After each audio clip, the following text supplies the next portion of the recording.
Hello. What's up tonight, everyone? Welcome. It's a Thursday, it's Commander season, and it's time for some more God Pharaohs gets. What's up, Luis,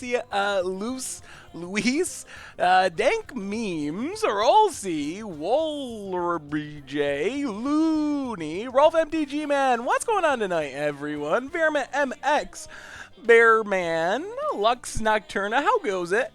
BT Hole, Chamberto, Delusional Kraut, good to see ya. Quantum, Cantrips, Dank Memes again.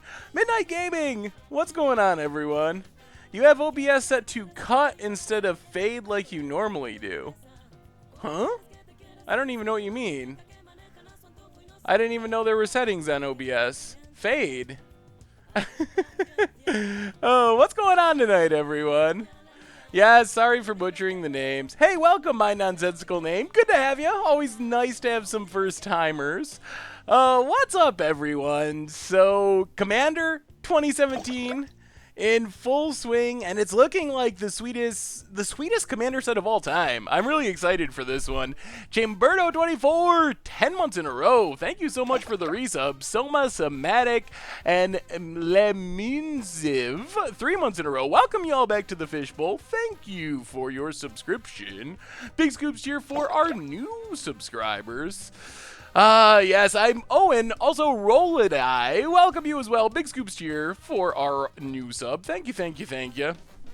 Yeah, the wizards are super sweet. The wizards are everything I could have hoped that they would be and more. I think it's pretty exciting. Let's pull them up real quick. We can talk wizards real quick before we get to the league. So let's pull up the spoilers. Yeah, so new commander cards today, getting the wizards finally, and Inala is so sweet. It's like a wizard Panharmonicon is the comparison that I first thought of. Copying your wizards for 1 mana, even if it's just a token that goes away, it's such a sweet way to double your enter the battlefield abilities, and then draining your opponent is pretty sweet as well. And Marisol is also pretty spicy. It's like the Necrotic Ooze, but with less combo potential, but you can still do some super sweet things with it. So very happy with how the wizard deck is looking. Galecaster Colossus is pretty sweet as well. So all around, it's actually, we should have the full decks tomorrow, but it's actually really hard to know what deck is best. Like, I think it's actually a toss-up. Teferi's Protection is super sweet, so I don't really know which one. I think that's going to be my article for the weekend, is trying to figure out which commander deck is my favorite and the best. But hey, welcome, Matt BC, to the stream. Dex B 2010, welcome to the Fishbowl. Thank you for your subscription. Big scoops here for our new subscribers. Oh, well, yeah, I'm excited. Commander's looking sweet. We have a sweet deck, hopefully, to play tonight. Still hyped from Vengevine. That deck was so much fun. I was actually tempted just to play Vengevine again because it was super good. I mean, it's kind of okay to push cards in Commander because they're not legal anywhere. I mean, they're legal in Commander, but they're not really legal, in any competitive formats. So anyway, let's do our reminders. I will look at the decks that you shared in a minute. So let's do our is my volume low? I can turn it up a bit.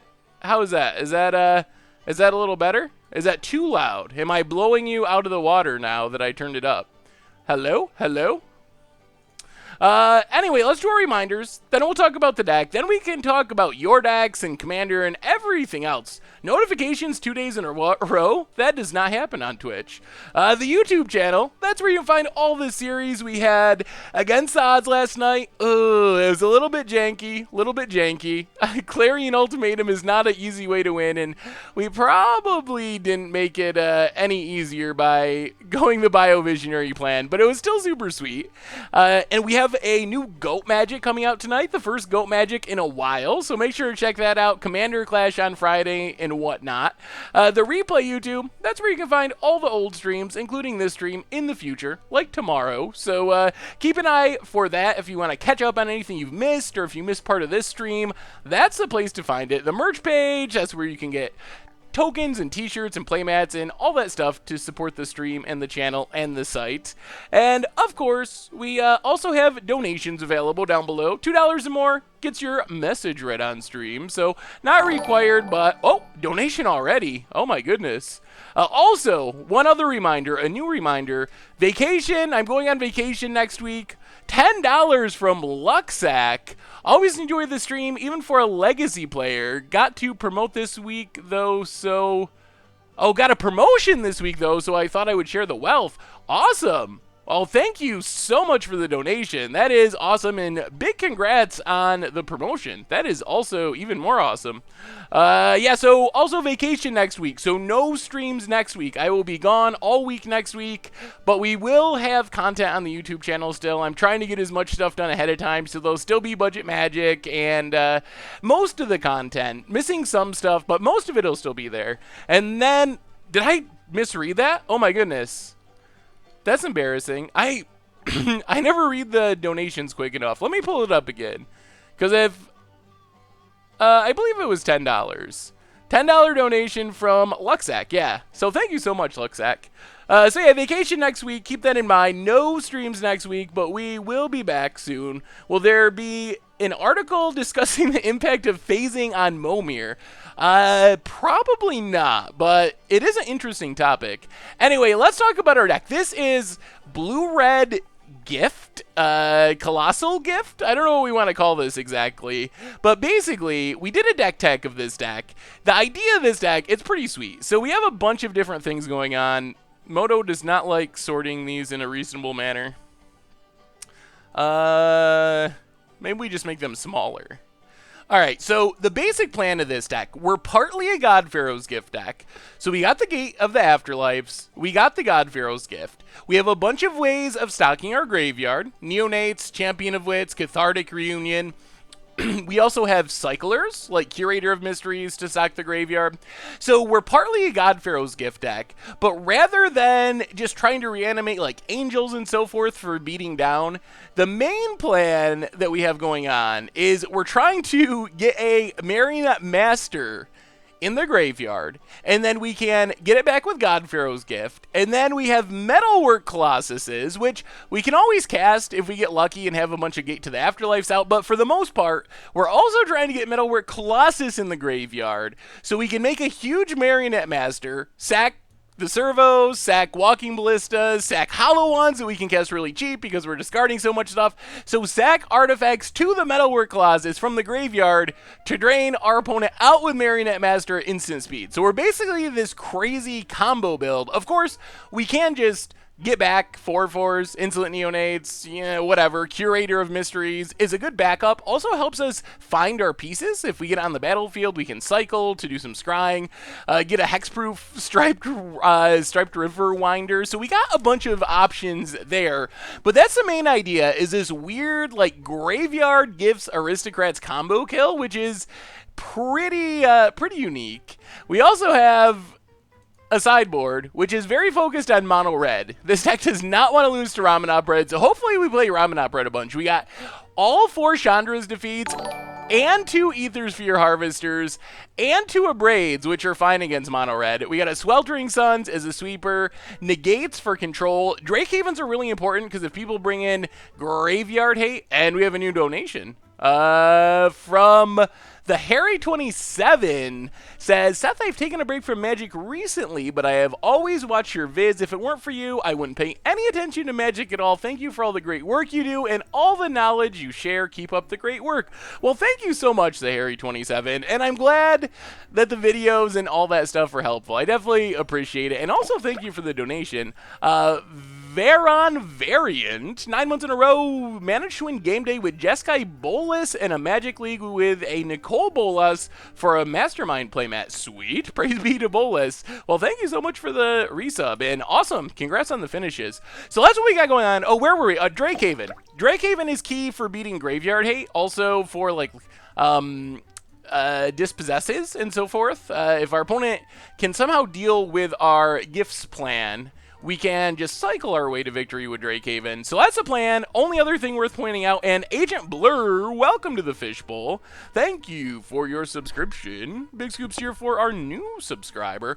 Only other thing worth pointing out, we only have 2 sources of black mana. We have 2 ether hubs, so we don't want to spend the energy if we can help it, because that's our only way to hardcast one single Marionette Master. So hopefully we're reanimating them, because casting them, not going to come easily. Nephilim MTG, welcome to the Fishbowl. Thank you for your subscription. Big Scoops here for our new subscriber.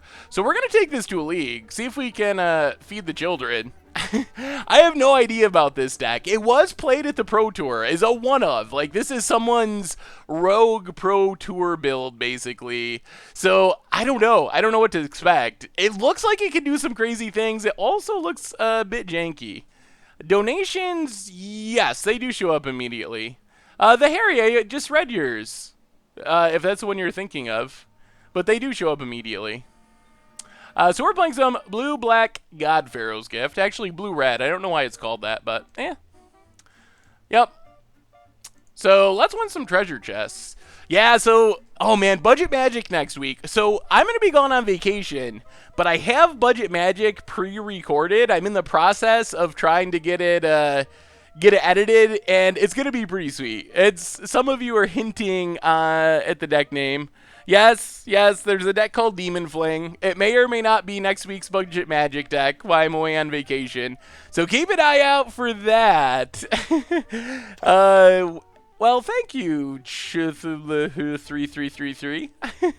Floyd Claypool, welcome to the Fishbowl. Thank you for your subscription. Big Scoops, is my voice cutting out? Is my voice cutting out for anyone else? Big Scoops here for our new subscriber. I use Lightworks to edit the videos. Try refreshing maybe if my voice is cutting out, because apparently it doesn't seem to be happening to everyone. Ooh, stream mode achieved. I don't know how to say that.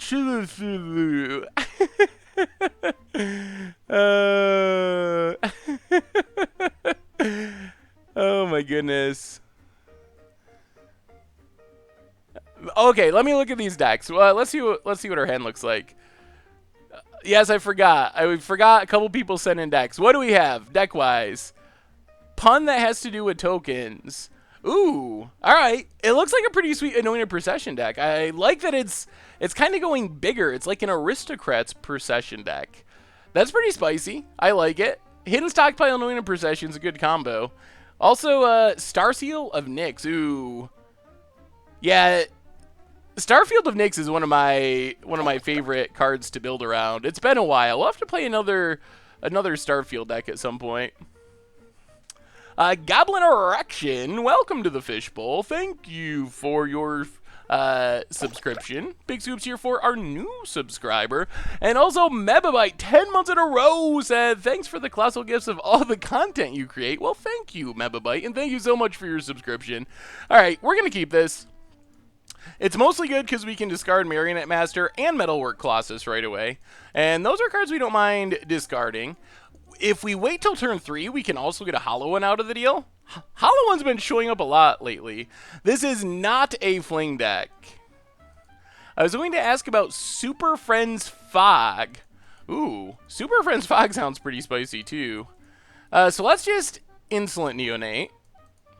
We might even get a free Hollow One next turn. Play Spire Bluff, pass the turn. Hey Seth, what do you think is the best budget deck for Modern or 1v1 Commander? I've been trying to get back into Magic Online, so I need some help. Well, for Modern, I really like the 8-Whack Goblins deck. I would say that's probably the best for Modern. For 1v1 Commander, I don't really know. I haven't really thought too much or done too much with budget 1v1 decks. It seems like a really hard format to play competitive budget in.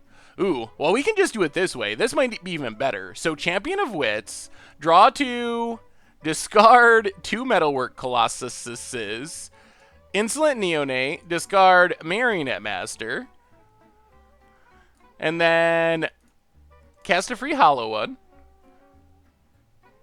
I mean, we're getting things set up. We've been playing a lot of free hollow ones this week on our streams. I don't know if Brawl Polymorph is really budget. It's like, it's not super expensive, but... Have I seen the new red Polymorph enchantment? I don't think so. Is that one of the new commander cards? Well, let's get into Champion of Wits. This is actually kind of awkward. I don't really... Oh, we can't get Cathartic Reunion countered. That is so bad for us. Let's play a mountain. Let's just run out Ballista X2, I think, is fine. Getting Cathartic Reunion countered is just, like, ultra painful. So, Walking Ballista, X2. I'm thinking our opponent's probably, like, blue-black control. You tweeted me the best 1v1 deck. Opponent has Fatal Push. I'll ping our opponent. I think Colossi and Colossus is correct, actually. I think it's one of those words that goes both ways. Phone it. Plays a tap land. Spire Bluff Canal. Well, let's get into a Champion of Wits. Man, if we fire this off and it gets countered, we just lose. It might be worth it. It might be worth it. Hey, what's up, Bob? Good to have you. Ooh, Firebrand Archer, Sram Thermo Alchemist. That's a spicy combo with Leave to Chance. That actually looks really sweet. I really like the idea. So they can't have a... Oh, we're going to do it. Whatever. If they have Exactly Negate, then they have Exactly Negate. They do not have Exactly Negate. Which means we get to play an island. Play Champion of Wits. Draw and discard.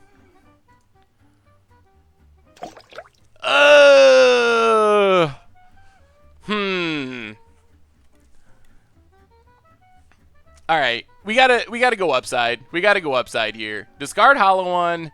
Oh man, I can't believe we're doing this. Discard both hollow ones that we could have played for free. Archangel, welcome to the Fishbowl. Thank you for your subscription.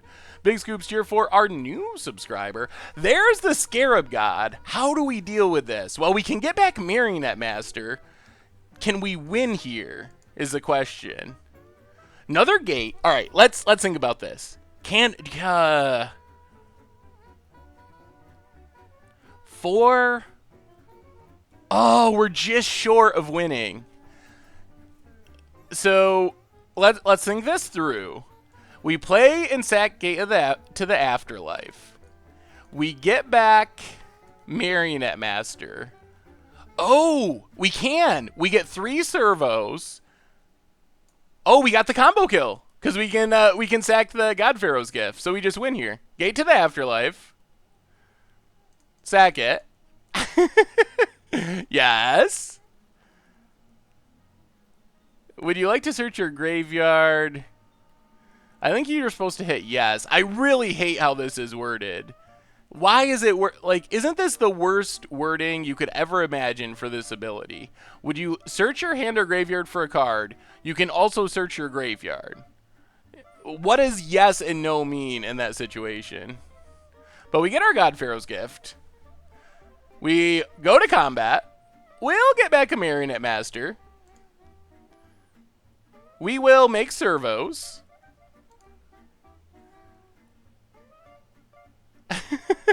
It's a 4/4. I mean, we could attack. It doesn't really matter. Now we just maintain priority. Sack a servo, sack a servo. Abilities on the stack. Sack a servo, sack God Pharaoh's gift. And... that's a few drain triggers. 16 damage. That's 16 damage. Yeah, my face is on Twitter. There's pictures of me around. I don't, like, hide my face. I just don't use a camera for streaming it this way. Oh, that is... well, we saw it right away. That is 100% what this deck is trying to do. That's exactly it. Ruckus 11. Enjoy the hard-earned vacation. I will try to survive another week. Well, don't worry, I will be back, but I do plan on enjoying the vacation too. It'll be nice to have a bit of vacation. Thank you for your subscription. Welcome back to the Fishbowl. 10 months in a row. That is super, super, super impressive. Would I look at the deck you emailed me? Did you just email me a deck? I don't see a deck that was just emailed to me. Oh, wait. Did you send me a message about a Hapatra deck? I think if it's the Hapatra deck, I think it looks good. I like it. Well, that was pretty impressive. So we're playing against Control. The question is, what do we have? This deck is... Oh, you haven't emailed it to me yet. Okay. Well, I guess I wasn't looking at your deck. So I think our opponent's playing... I was actually just looking at this deck because I was thinking of playing it because it looks sweet. But that combo was super sweet. I believe this is the deck our opponent's playing. I just posted it in the chat. I think it's this blue-black God Pharaoh's Gift control deck, which does have a lot of counter spells. I mean, we probably want negates, I would assume, for something. I'm not drafting Masks all vacation. No, that's not what's happening. I mean, this is a pile I would be interested in. Maybe the Drake Havens. I don't know if that's worth it or not. Although, against blue-black, if we just resolve Drake Haven, it seems like it can win us the game just on its own. They shouldn't be able to deal with it.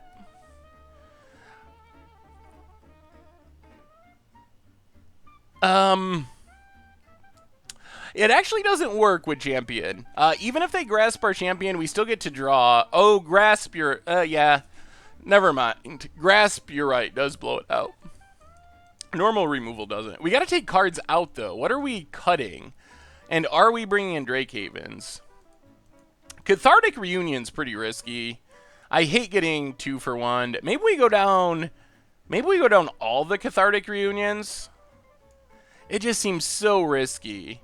Go down all the Cathartic Reunions and maybe 1 Walking Ballista. Something like that. Let's try it. Let's try it like that. What's up, Demergic Badger? How goes it tonight? Alright. I mean, this hand's pretty good. Neonate to discard Marionette Master. Hopefully Champion of Wits. Grasp actually does. A normal removal spell doesn't, but Grasp actually does mess with it. Because it's like... It's decreasing the power. So normally the way it works, just killing it wouldn't do anything. But since it's making its powers and toughness smaller, it actually does. Paranormal Activa, welcome to the Fishbowl. Thank you for your subscription. Big Scoops tier for our new subscriber. We are in game 2 of match 1. We won game 1 with a super fast combo kill.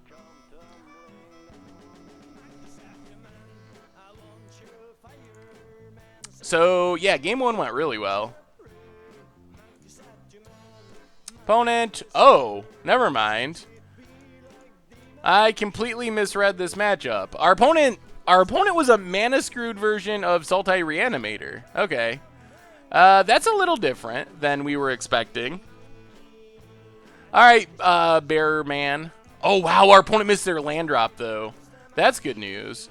Well, let's play an island, get in with Insolent Neonate, hit our opponent, and this is the deck we played on stream, or similar to it. Mind Trick, welcome to the Fishbowl. Thank you for your subscription.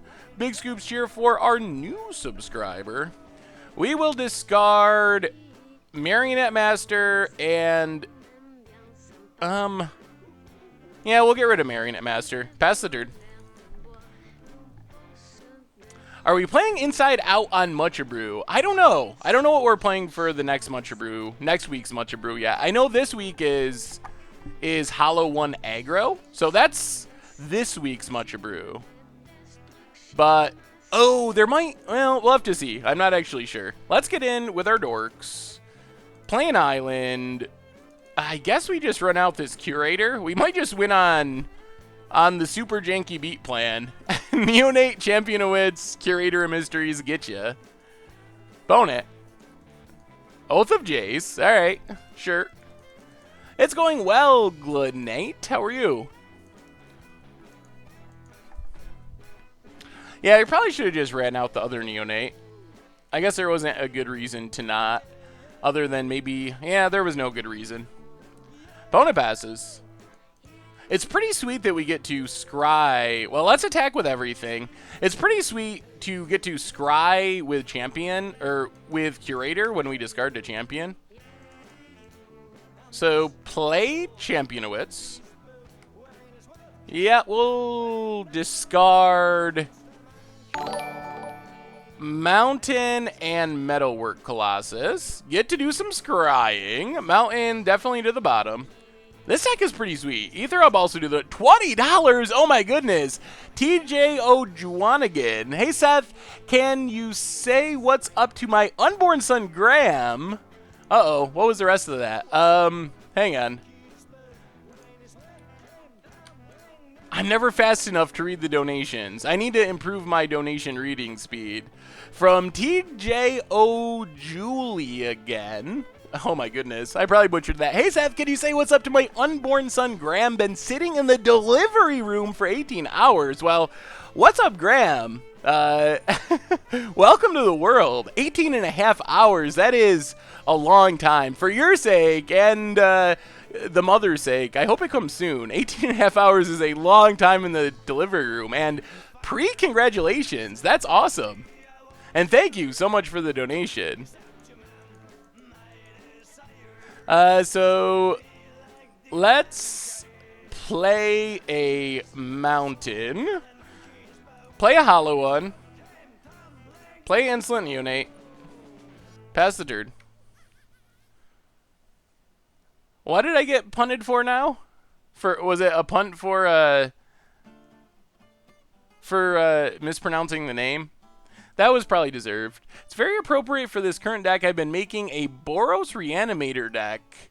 Someone off the Madcap Gearhulk Reanimator deck. Sweet. Well, our opponents, they're playing to the end, but I'm pretty sure they're dead. Ooh. Metalwork Colossus, hollow one. I like it. Opponents in the never scoop camp. I would have scooped, like, when I missed my second land drop, but we'll just beat them down. Put them out of their misery. Well... I mean, we got a kind of a free roll. Oh, for not playing the Neonate a few turns ago. Yeah, that's fine. That's fine. Yeah, that was probably a pun. Certainly unpunished. Well, that was a pretty impressive performance for our deck. We kind of just completely ran over our opponent there. Yeah, that was pretty good. I mean, the second game, it obviously helped, but the dream, the 5-0 dream, is alive. You don't want to get too excited over the mana screw win, but the first one was really impressive. We might actually get in some Momir tonight. I'm hoping we can get in some Momir tonight, since vacation next week, I'll be missing the Momir. Yeah, it was nice of our opponent to let us actually kill them, I guess. Although... I wouldn't have blamed them if they scooped there. Their deck just didn't cooperate. I loan paper cards to all my friends all the time. Oh, that's nice of you, Jay Zoller. How do you check the Momir line? Jay Zoller should be able to tell you how to do it. How much does this deck cost? I don't think it's super expensive, actually. It is 144 bucks in paper, 103 ticks on Magic Online. So pretty close to the budget range, actually, surprisingly.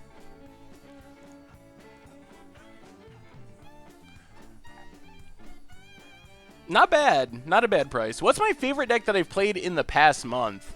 It might actually just be the Vengevine deck we played on Tuesday. That deck was actually a blast. That was so much fun to play. As far as standard, oh man, I play so many decks, it's hard to remember all of them.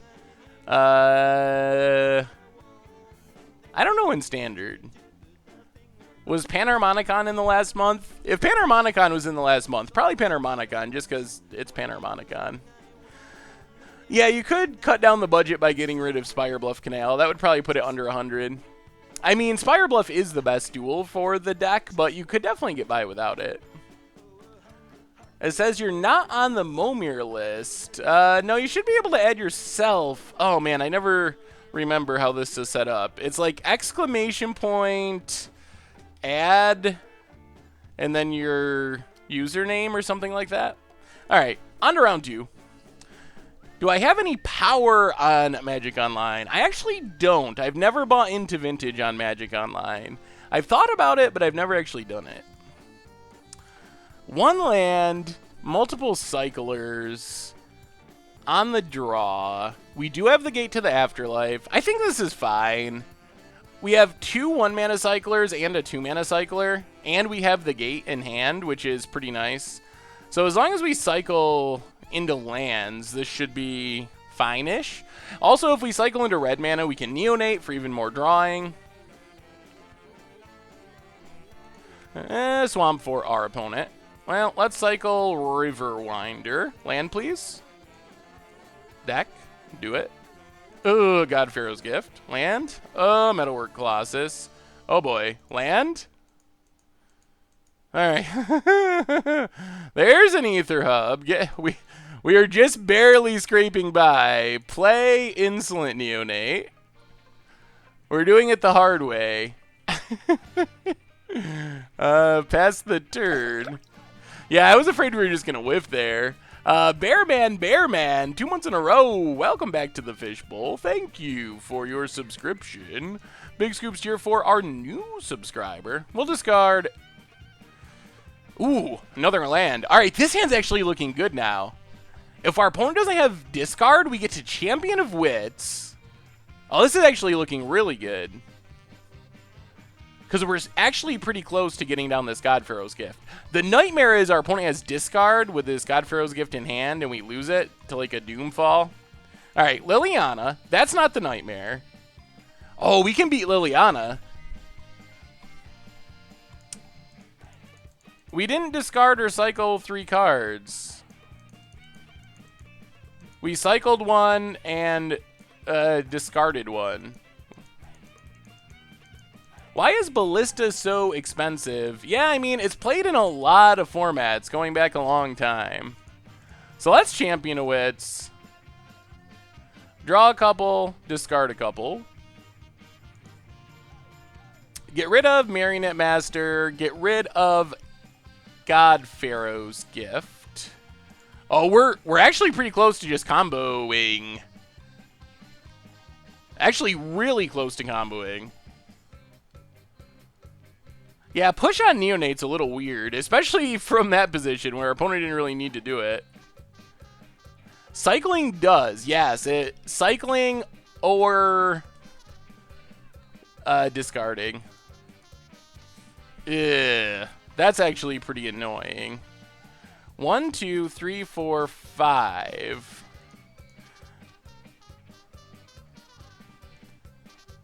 All right, so play a mountain.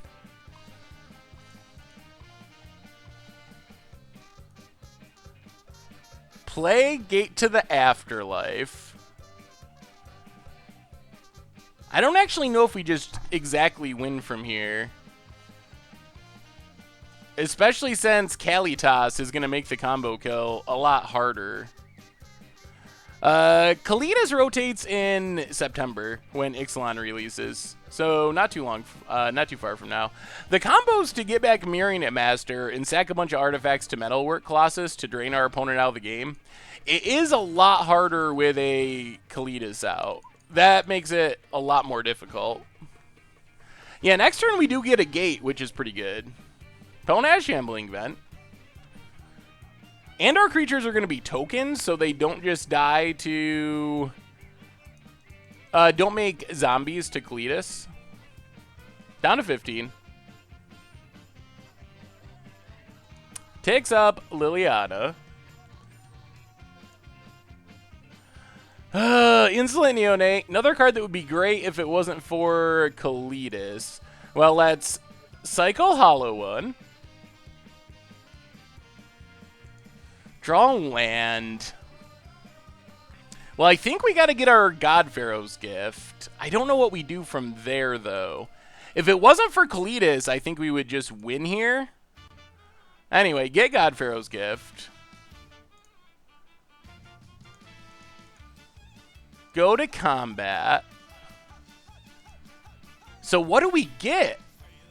What do we get? I have no idea what we get here. I mean, there's...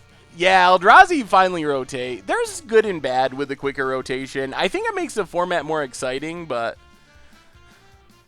Yeah, Kalitas is only non-token. That's true. The problem is, we can't, like... I think we could have won... Potentially... Well, I guess we wouldn't have won. We could have done 20. Well, we might have won if we got in a hit with our Marionette Master. Because we could have played this Walking Ballista X0 just to drain our opponent more.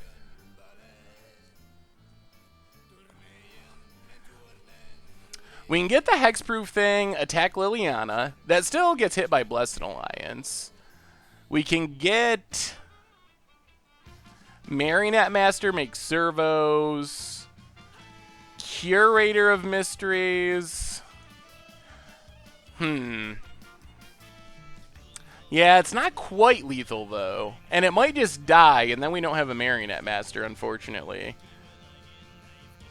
Let's just get Riverwinder for now. Hexproof is nice. Helps us deal with this Liliana.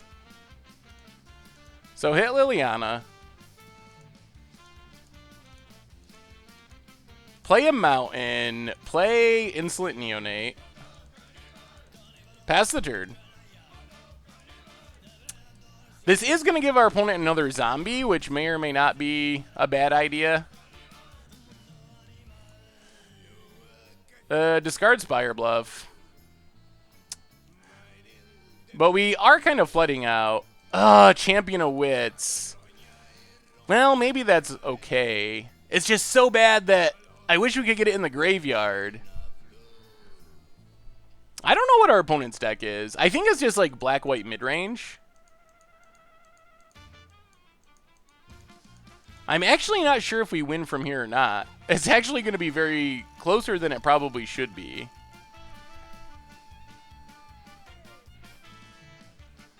Marionette Master is 24. Well, we don't have enough artifacts to make it 24. We can deal 20 from sacking. Well, we can deal 16 from sacking. Opponent gets in with the dorks. Yup. Hits us. Yup. Down to 10. Ugh. Yup.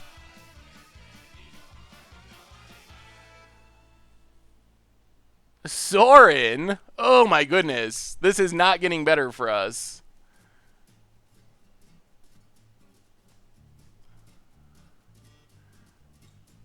We might just die. Takes up Sorin. Gets a Gideon down to 6. Are we going to get all this and lose? Is that where this is heading? There's a hollow one. If Colossus wasn't on the battlefield, we would have won. We could win here pretty easily. Colossus just ruins everything.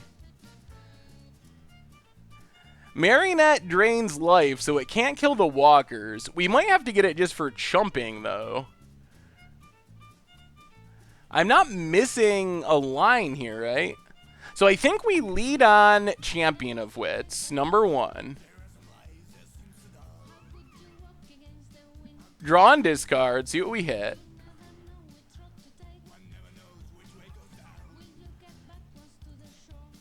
Draw 2. Another Riverwinder, which we want to keep. Hollow one that we want to play.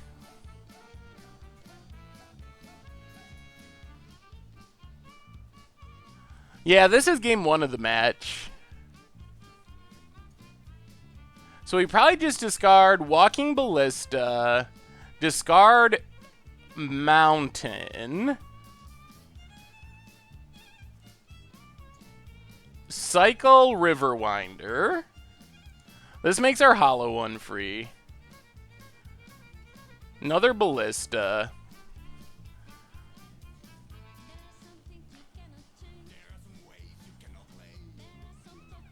Definitely at risk of dying to Sorin.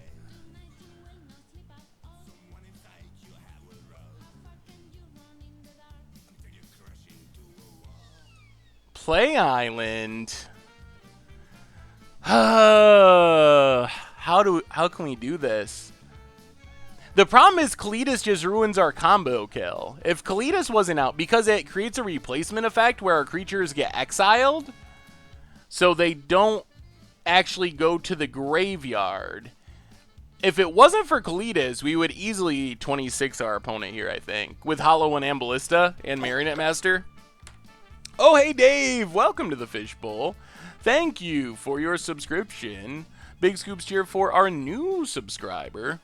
Sorin's ultimate makes number of 1/1 vampires with lifelink equal to the highest life total that's out there. What's up, Big Scoops cheer? Good to see ya.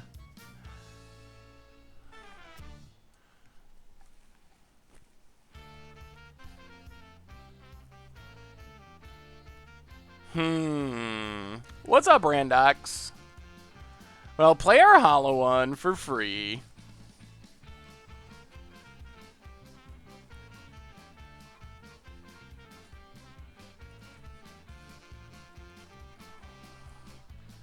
And then do we just have to get back Marionette Master?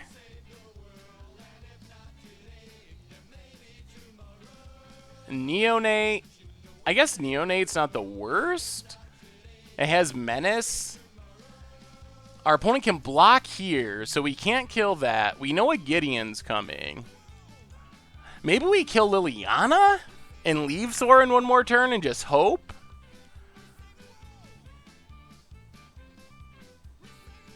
The question is, what do we get back? That's the big question. Alright. I think we got to get back Marionette Master here. I think we just have to. And make servos for chumping, so we don't die to our opponent's creatures. So make servos.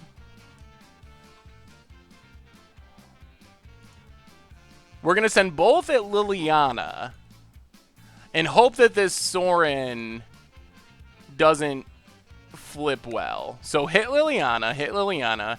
That way they can't kill our servos or our walking ballista. So Liliana down. Next turn we should be able to kill Sorin. Play walking ballista, X1.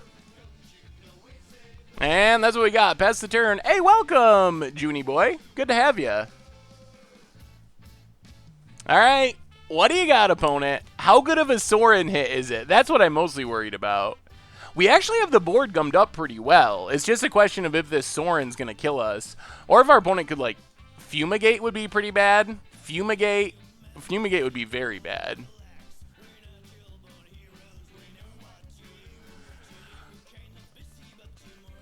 The problem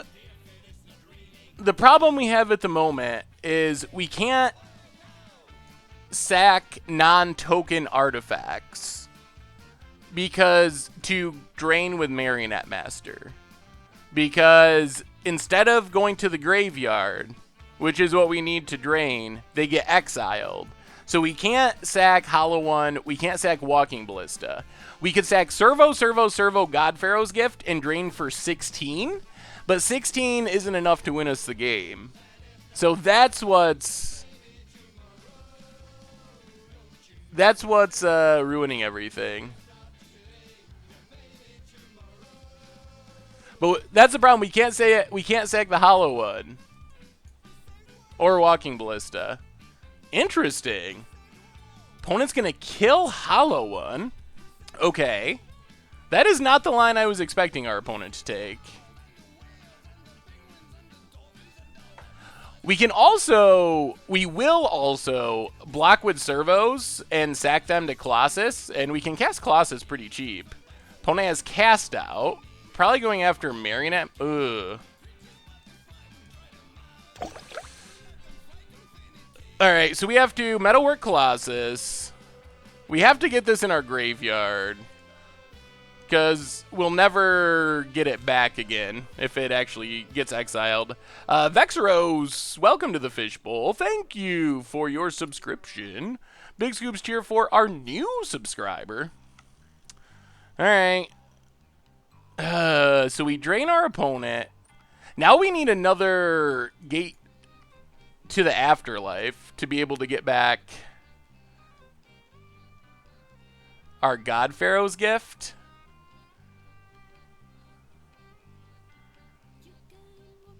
Opponent attacks, opponent attacks.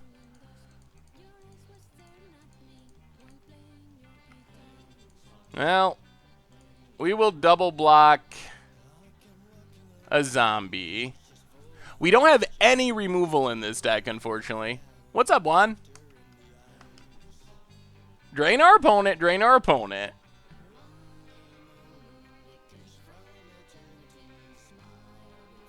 Oh, a mountain. Oh, man. This Colossus is so bad for us. How did I punt, Tommy?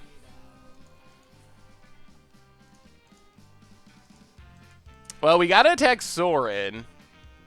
I don't know if this is gonna end with us winning, though. We can't beat this Colossus. Go at Soren.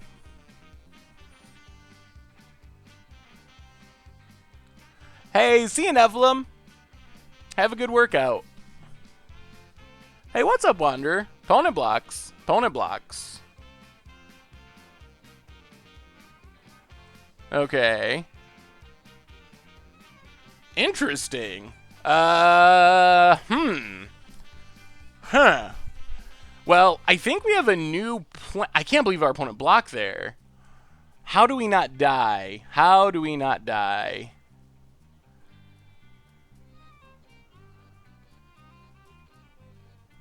I don't know if we can not die. I think we just gotta pass. We're most likely just dead here. It worked out well, but I think it worked out well because we're dead. Takes up. Land, please. Alright, it's a land. But we know our opponent is Gideon, and they can fire up Shambling Vent. So I don't know if any of this is actually gonna save us. Oh, opponent has Fumigate.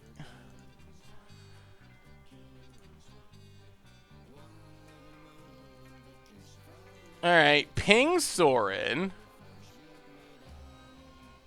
Drain our opponent.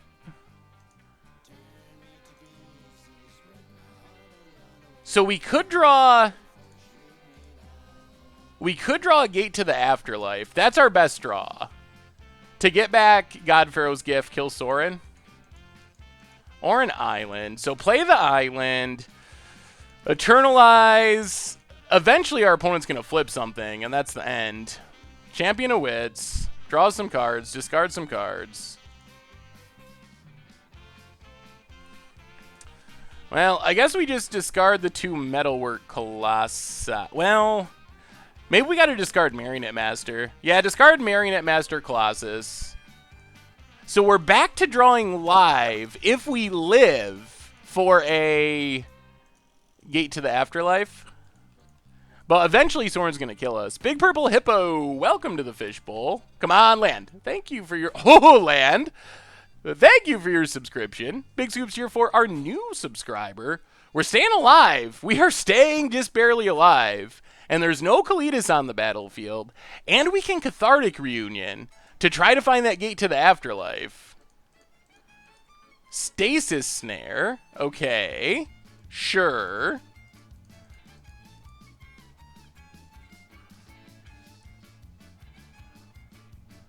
Here comes Shambling Vent. Yep. Man, we really need this gate to the afterlife. Oh, wow, this is close. Opponent hits us.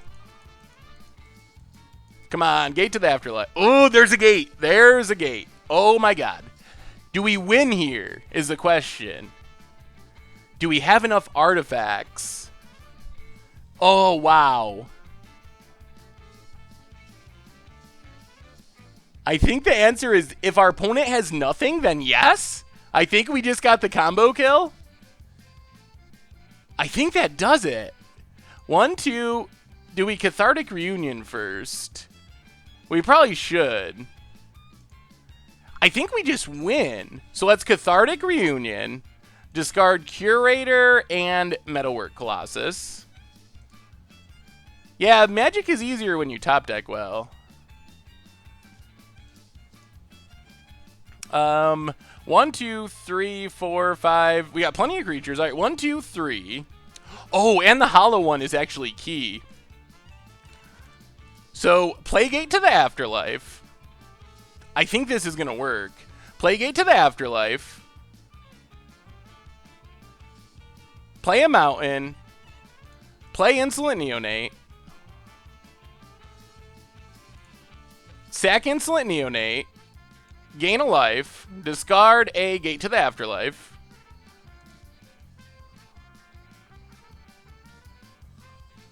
Sure, we'll draw and discard. Discard the Riverwinder. Draw Island. Cast a free hollow one.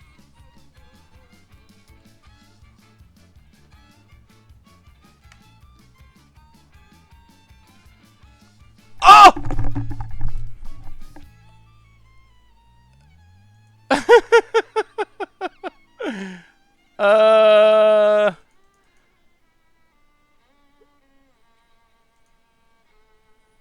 Oops. That was a Pro Tour pun. That was almost exactly the top 8 of the Pro Tour pun. I was counting math of how we would drain our opponent out with our Marionette Master, and for some reason I was just assuming that we had everything we needed. So yeah, it was exactly the Hazaret punt. I just thought I don't know. I just got too far ahead of myself where I was counting on how we were going to drain our opponent out and not thinking about that. Yeah, sure, Vonit. Yep. You got us. Oops. Well, we almost beat Ecletus. We would have beat Ecletus if it wasn't it wasn't for that fun. Oh man, black-white control, eh? Well, you probably want the negates. Oh, this is a really annoying matchup too. I wish we had won that first one.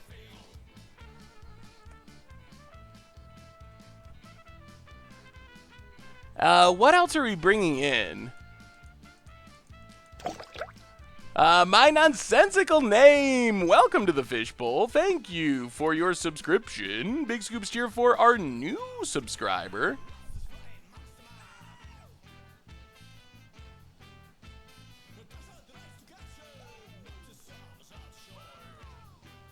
Basically just got ahead of myself is what happened.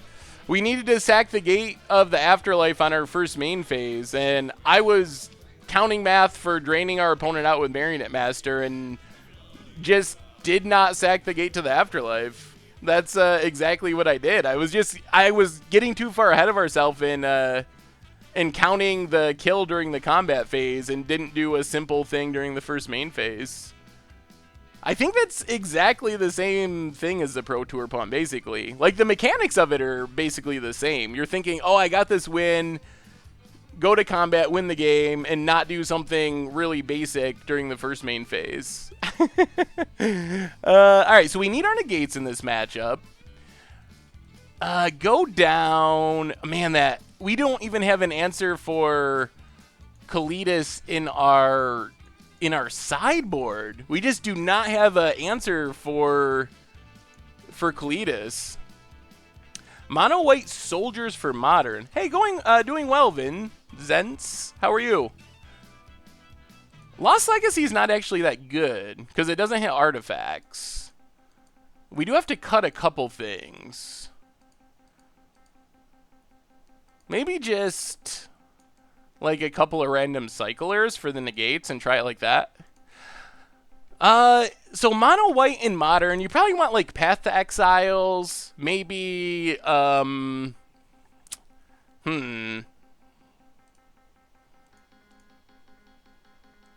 Path to Exiles, maybe some life gain like Timely Reinforcements, maybe something to protect your creatures like Brave the Elements if it's not in your main deck. I think they have a lot of answers to Drakehaven, most likely. But maybe it's still worth bringing in. Let's play a Mountain, and we'll just pass for now. Not going to run out Ballista yet. Doesn't really do anything. Yeah, it does hit Marionette Master. Glinnet. What was your deck list? Where did I get it? In my email? Or was it in the chat? Let's play Gate to the Afterlife. Pass the turn. Yeah, Stony Silence, Rest in Peace, Ley Line of Sanctity. The typical white stuff is always good in sideboards. Opponent. They have Liliana. Transgress the Mind. Alright. I guess it can take something.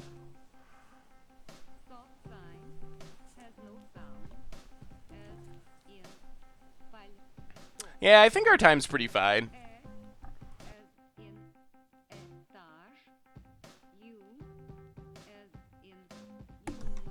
Takes the second Gate to the Afterlife. And we already got one on the battlefield. There's a Marionette Master. Well, play a Mountain. Play Ballista X1. We're pretty fine with just cashing in this Ballista to loot. We're definitely worried about Colossus. Colossus is the card that we're going to have a really hard time beating. Yeah, we got to be careful to protect our gifts, that's for sure. We only have a single one, so we don't want to get caught with that in hand.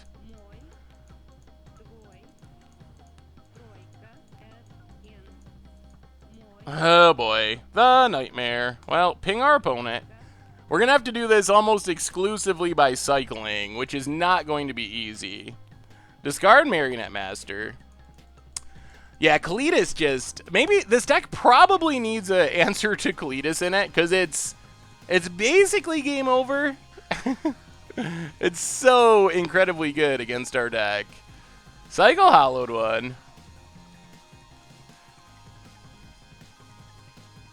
And we don't have main deck or sideboard. We do not have a card that can kill a Colossus. We just don't have it. Cyclers? Oh, man. And we're flooding. Alright, playing land, pass the turn. Let me see Randox. Enigma Delver. Ooh. That looks like a pretty sweet, like, blue-red prowess style deck. It looks like a lot of fun and pretty budget-friendly. Maybe you should just link your deck again, Glinate. Because I don't know if I didn't read it off earlier, then maybe I did not see it. I'm not sure. Curator of Mysteries. Well, I think we just have to cycle it. I think our way of winning is get 6 creatures in our graveyard. Not cast Curator. Ooh, man. All right. Come on, one more cycler. Up to 5. Oh, Ballista. See, if it wasn't for... Ballista would be our best draw if it wasn't for Colossus. We would just be able to put it in the graveyard and Gate to the Afterlife and win the game, and everything would be wonderful. Yeah, we still have a MTG Goldfish Discord chat. Forsake the Worldly. Well, I think we got to counter it, unfortunately. Oh, Value Bant. I like it, Nathan. There's got a lot of sweet cards in it. Here comes our Nightmare, Kalitas. Oh, Kalitas. Yeah, I mean, we might be able to kill it with Ballista. That is a long shot, but I guess it's not impossible. I'm expecting Planeswalkers and Doom. Oh, man. Yeah, this is not good. Maybe this is just a really bad matchup. Well, play Aether Hub. Pass the turn. We have so much mana that if we draw our Godpharaoh's Gift, we can just cast it. That's pretty sweet. Beer Man. I think so. Was it recently? Here comes Shambling Vent. Yeah, this is just not working. Opponent hits us. Down to a low life total. Gains a bunch of life. Metalwork Colossus, not a real magic card. Pass the turn.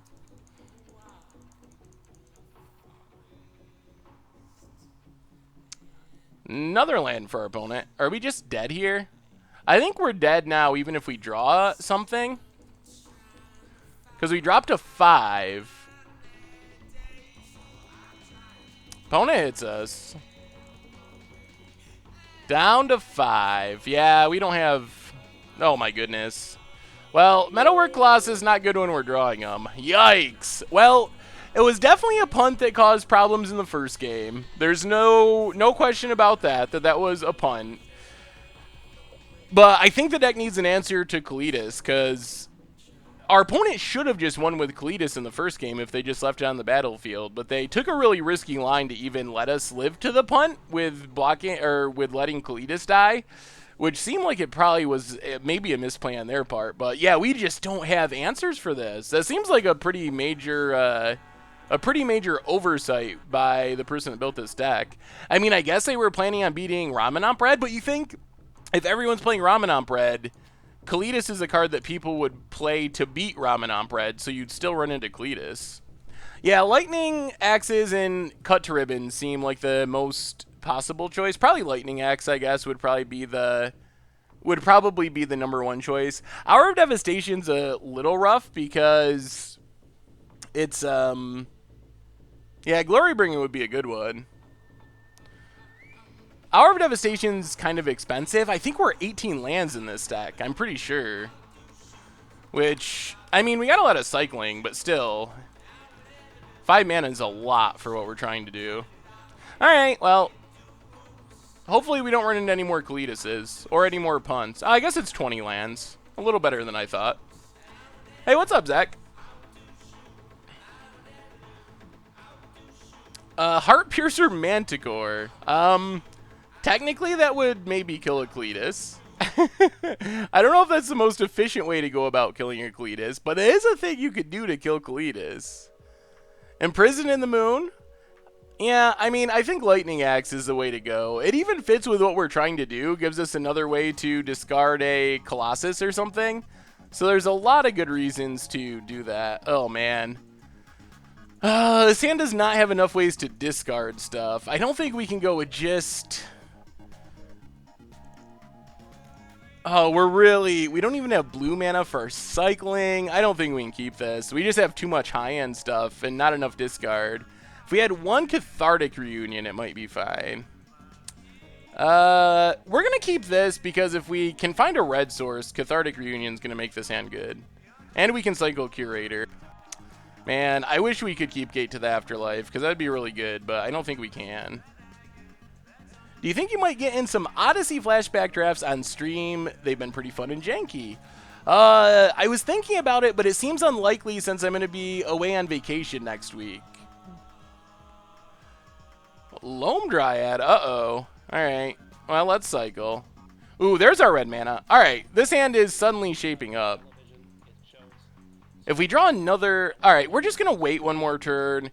If we wait till next turn, we get the 1 mana hollow one to go along with Cathartic Reunion. And our opponent's not going to have counters. They're the, like, green-black, go wide, yeah, Cryptolith Rights deck. They could have a Colossus in this deck. There's a Cutthroat. Aristocrats versus Aristocrats, sort of.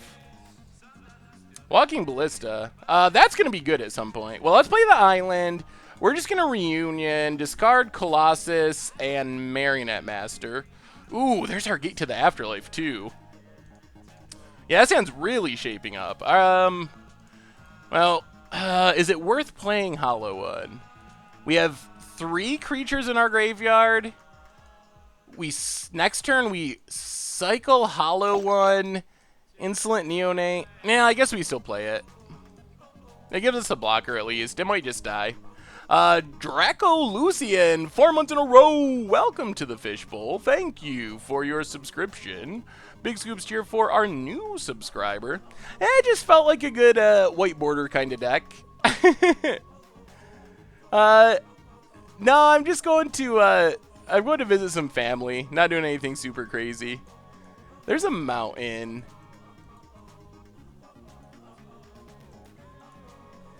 So we Ballista X1. We can't gate to the afterlife. 1, 2, 3. Well, let's just gate to the afterlife and insolent neonate, I think is fine. This might get us to where we want to be next turn. Because we can neonate, discard Ballista if we have to, and that's 5 creatures in the graveyard, and then we just need one more. Oh boy. Westville Abbey is certainly an issue here.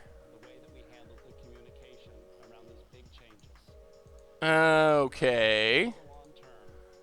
Menace, trample, make our lives miserable.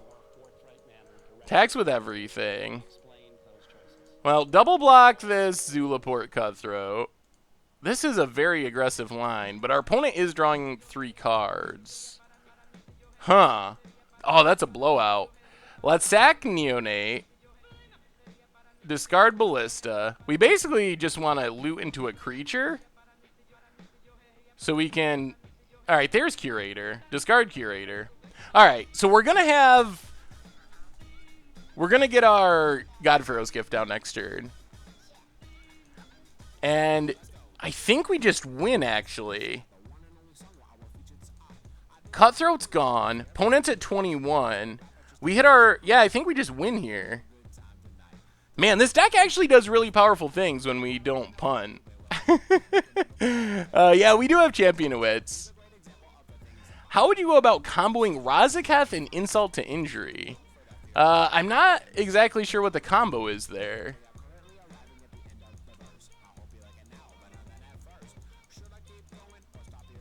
Yeah, I'm not a fan of Masks Limited.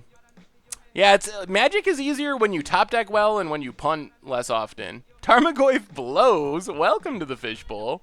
Thank you for your subscription. Big scoops here for our new subscriber.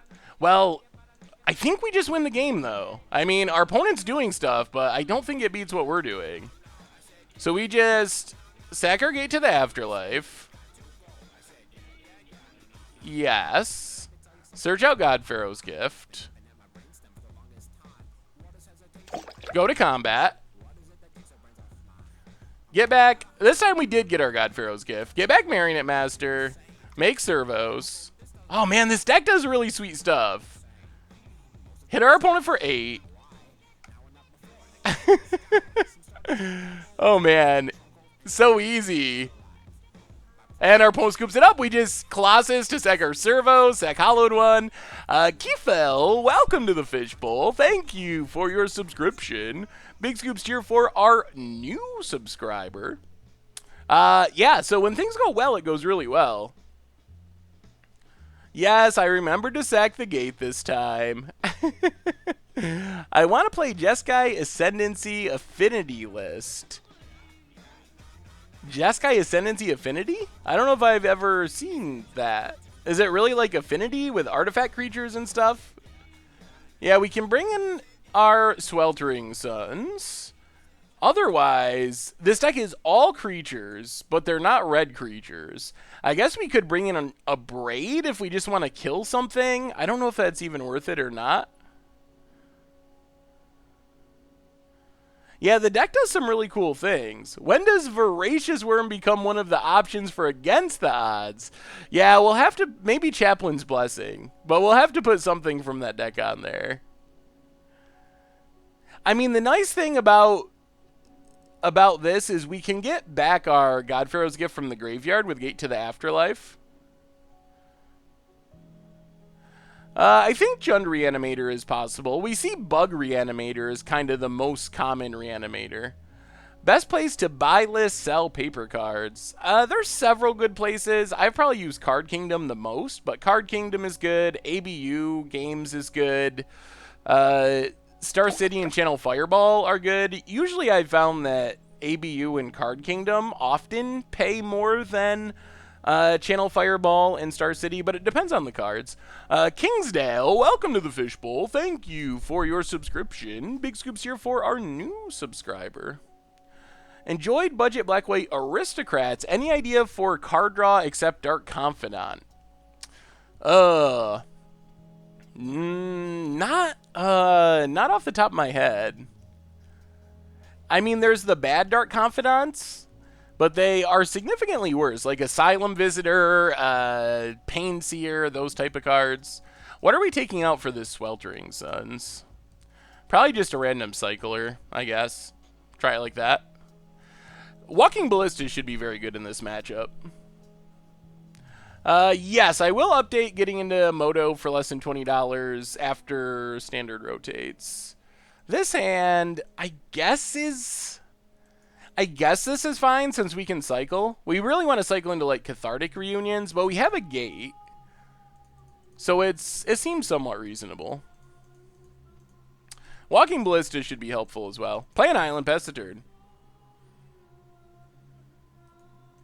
Let me see, Rollsy. Opponent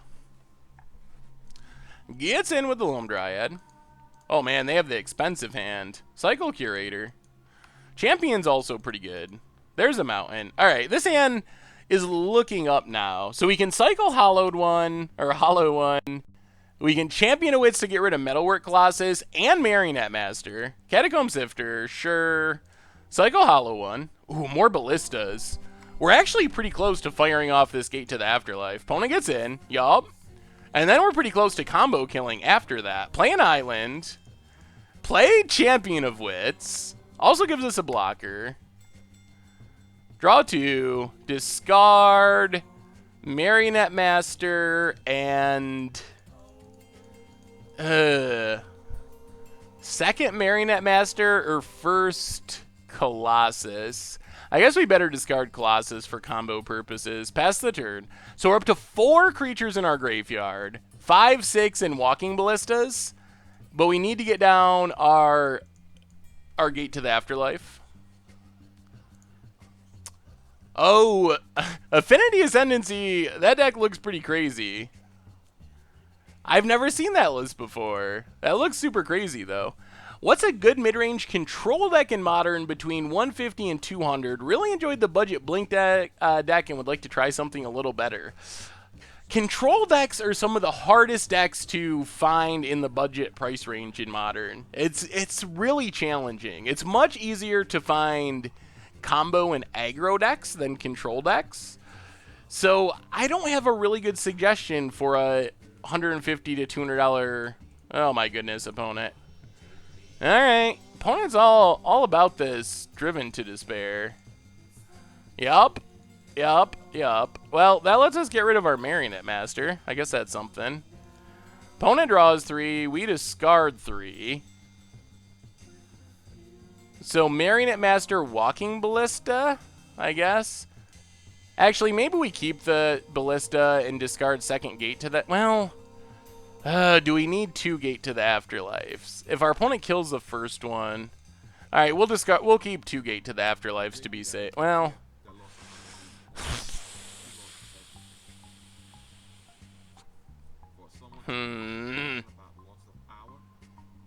I really want to play a Walking Ballista.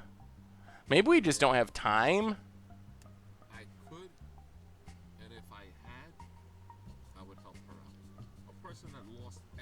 This equals a lot of damage, though.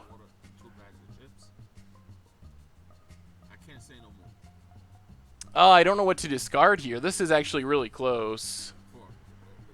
Would you recommend Blue-White Emiria deck to Armadillo?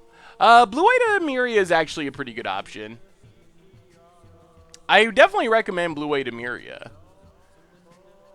And I guess, yeah, I think you can build that for in that price range. I think that's a very good suggestion, actually. I probably should have thought of that right away. I want to reason the Indy 500, but only willing to spend $300. I mean, there's definitely good budget decks. Control is one of the harder ones, but Blue-White Emiria is a really good suggestion. Alright. I guess we'll discard that. Opponent gets to draw a million cards. Passes the turn. We'll play Gate to the Afterlife. Play Spire Bluff. I think we get in with Champion of Wits. I mean, if our opponent doesn't have Artifact Destruction, there's a fairly good chance we just win next turn. Ifnir Dreadlands. Alright, oh man. Not only Artifact Destruction, but Manglehorn is... That's even more brutal than regular Artifact Destruction. Oh my goodness. And a Cryptolith Rites. Well, things are falling apart quickly. Now we can't even draw a land, and... What's up, Empire? Good to have you back. Now we can't even draw a land in Afterlife. Well, play Gate to the Afterlife. Play Spire Bluff. Pass the turn. Yeah, we might just be dead now. Manglehorn was a very good one. I really like the Blue Moon and Saheeli combo decks in Modern. Thoughts on which one you think is better to buy into? And the Westville Abbey. Oh, man. Opponent, opponent, opponent. I think they're roughly equal. Oh, whoa! Oh my goodness. Wow. Well, that was kind of the nightmare scenario. I think our opponent had every card that was good against our deck. Holy. Yeah, there's no coming back from this. Woo! Yeah, well, I mean, sometimes you draw all your sideboard cards. I will say that I'm becoming a little bit skeptical of this deck's sideboard. I feel like this sideboard was probably good for the Pro Tour because it's basically all dedicated or very heavily dedicated to beating Mono Red. If you look at this, that's like 8 cards specifically for Mono Red. And then you have the 3 Drake Havens, which are mostly to beat Graveyard Hate. But that's a lot of slots for Mono Red. So I think that maybe this sideboard needs to be updated for a meta that is decks that fight against Mono Red rather than mostly Mono Red. And I mean, 4 Chandra's defeats is probably just a smidge more than we need. Mono White Soldiers. Alright. That looks like a good sideboard. Looks like you got most of the good white cards in the sideboard. Ooh, Anointed Procession, too. That's a spicy soldier build. Yeah, this deck is super spicy, and it does really crazy things, but it also loses to some things, like punts and Kalidas. Those are the 2 things it loses to. Alright. We certainly like Cathartic Reunion. This hand's pretty good. Even though we don't have any action, it's still pretty good. Spire Bluff Canal and Insolent Neonate. Because we can Cathartic Reunion next turn, which should be pretty solid. Blooming Marsh for our opponent. Play the island. We're just going to Cathartic Reunion. Discard Ether Hub and Island.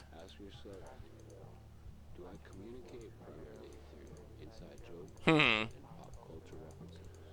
maybe we just play this hollow one. Yeah, I think we do. Discard Riverwinder. Cast hollow one.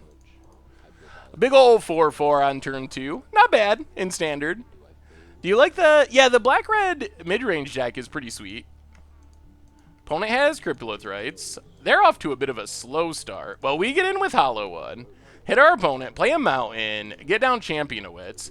Wow, we might just win on the beatdown plan this game. Oh my goodness. So close. Oh dear.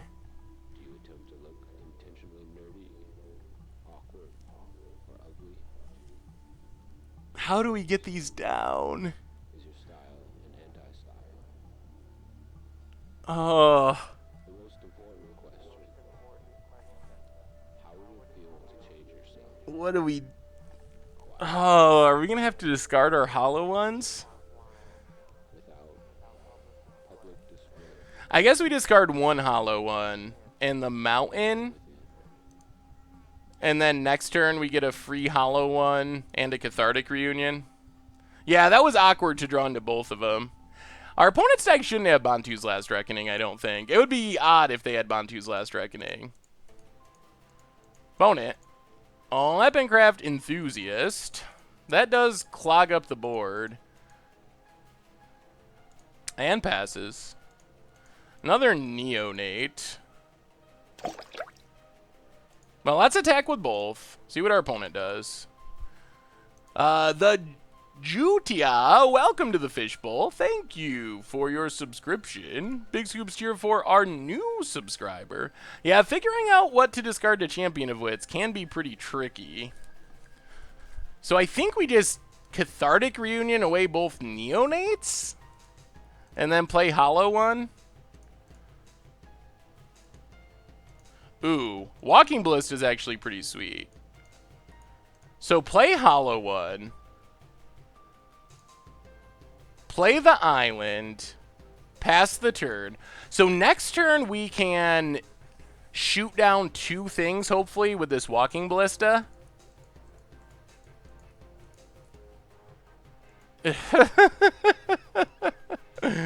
Always with the Manglehorns, this person.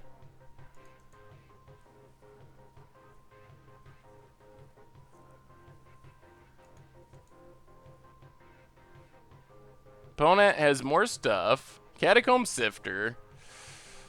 Aye.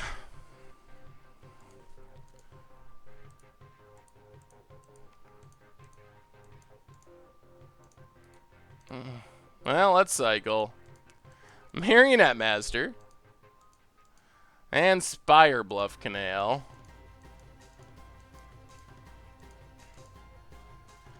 Well, let's go attacking.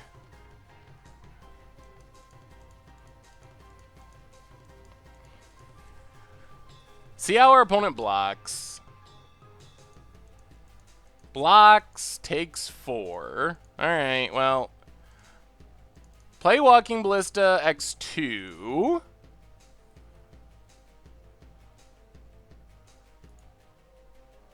Kill Sifter.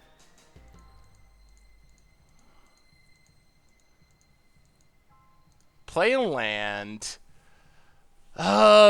Do we have to kill a creature here? Man, I wish we would find our gate to the afterlife. We've dug pretty deep without finding one. Longtime Aussie fan, if you customize this deck, what would you take out for Ballista? Would you take out the Ballistas for a different removal package?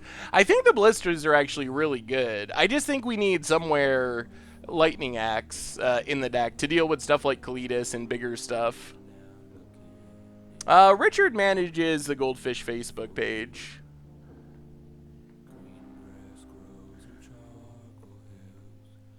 Oh boy.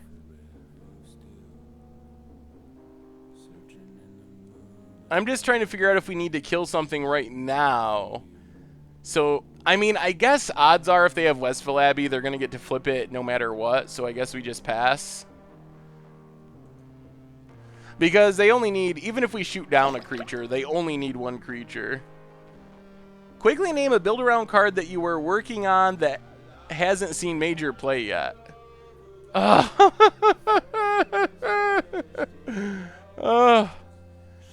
Always, always, always.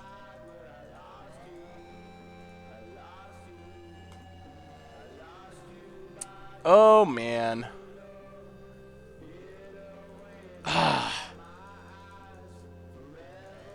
Oh, this has went miserably. Dharmak, welcome to the Fishbowl. Thank you for your subscription. Big Scoops here for our new subscriber. Oh, boy. This feels like it's went way worse than it should. Opponent, more stuff, more stuff. We draw. Well, let's get in with Hollow One. See what our opponent does. Blocks. Gets a Scion. I mean, I think we're just going to cast Curator. It is a pretty fast clock. I think we probably just lose here, though. Our opponent's got Duskwatch out. So it seems likely that that's what's going to happen here. I'm a fan of Right for Refurbish. What's your thoughts on changing the mana a little for that? I don't know if this deck really wants Refurbish.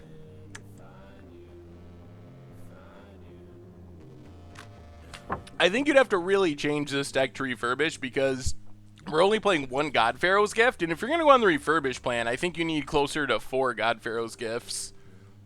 Would you consider a Tree of Perdition deck? We played Tree of Perdition a long time ago, but I would consider playing it again. Get it back with God Pharaoh's Gift, tap it, put the opponent to 4. That is a pretty sweet idea. That could be a lot of life loss. Ofai Parishi, sure. Oh, man.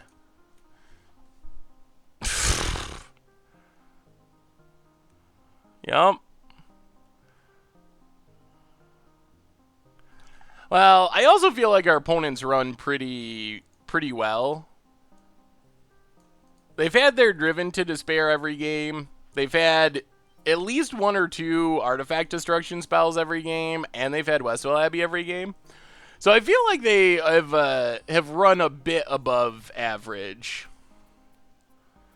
Yeah, I don't think that just reanimating a Metalwork Colossus is probably...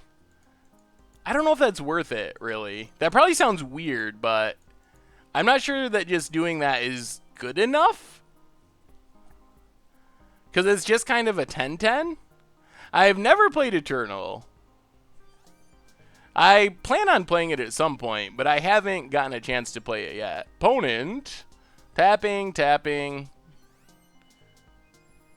I mean, I don't know why they're tanking so hard on this. You got a Westfall Abbey. You just win. It's not a real tricky thing to figure out. It's just a huge lifelinker. Oh, you have more to go with it. Okay. Oh man, this has been brutal. Yeah, might as well another one of those card draw spells. Yep. Well, I mean, I think that's a game. We don't even have a... Oh, we just have not run well enough. Colossus. We just haven't run well enough. Put it to the bottom. We don't even have a Colossus. So even if we get out a God Pharaoh's Gift and get a Marionette Master, we don't win. Because we can't sack our artifacts. And there's a gate to the afterlife. But it just doesn't matter. Oh boy.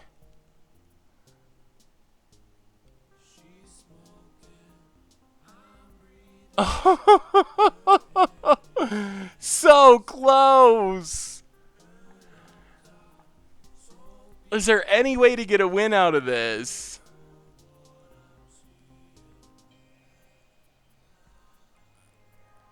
For a tournament, is it better to go with a deck that is not in the metagame? Like Allies, for example. Elrose, 7 months in a row. Welcome to the Fishbowl. Thank you for your subscription.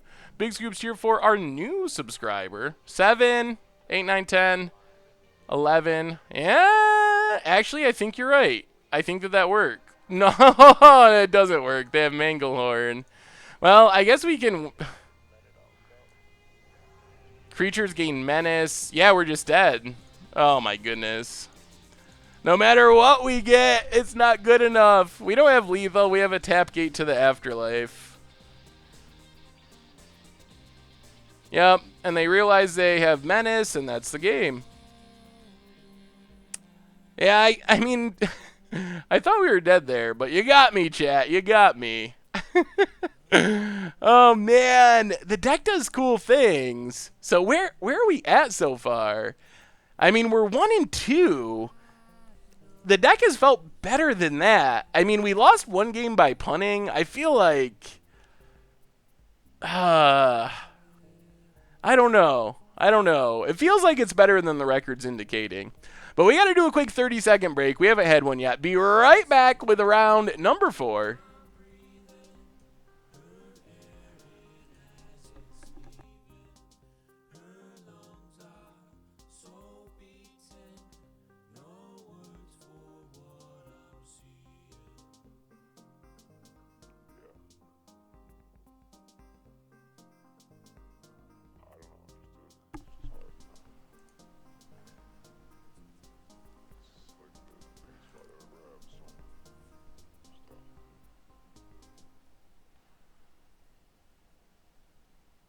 And we're back. Yeah, I don't know. We have run into matchups that are not ideal.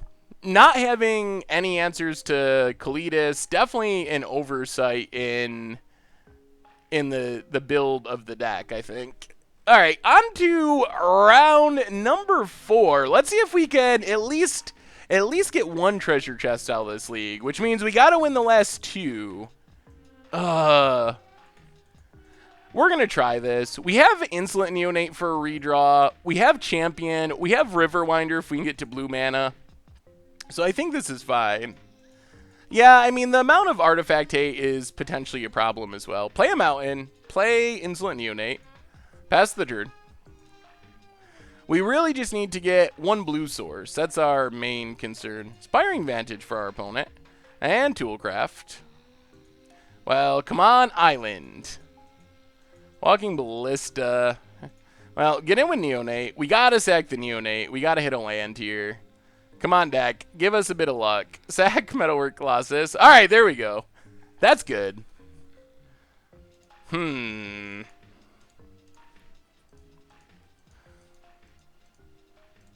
think we're just gonna Walking Ballista to kill this Toolcraft. And then we can cycle next turn if we don't get a land. And if we do, we get to Champion. That looks pretty good. Any new developments on getting Pauper content back on the site? Nothing has really changed with that yet. Still no Pauper person. Although, I think I told you before, Rough Draft is going to be making a reappearance here starting in the next few weeks. So we love God-Pharaoh's Gift. We love Panharmonicon. Wouldn't it be hilarious if we had a deck that put them both in one deck? We did! For Budget Magic. GG Panharmonicon. It was both. Yeah,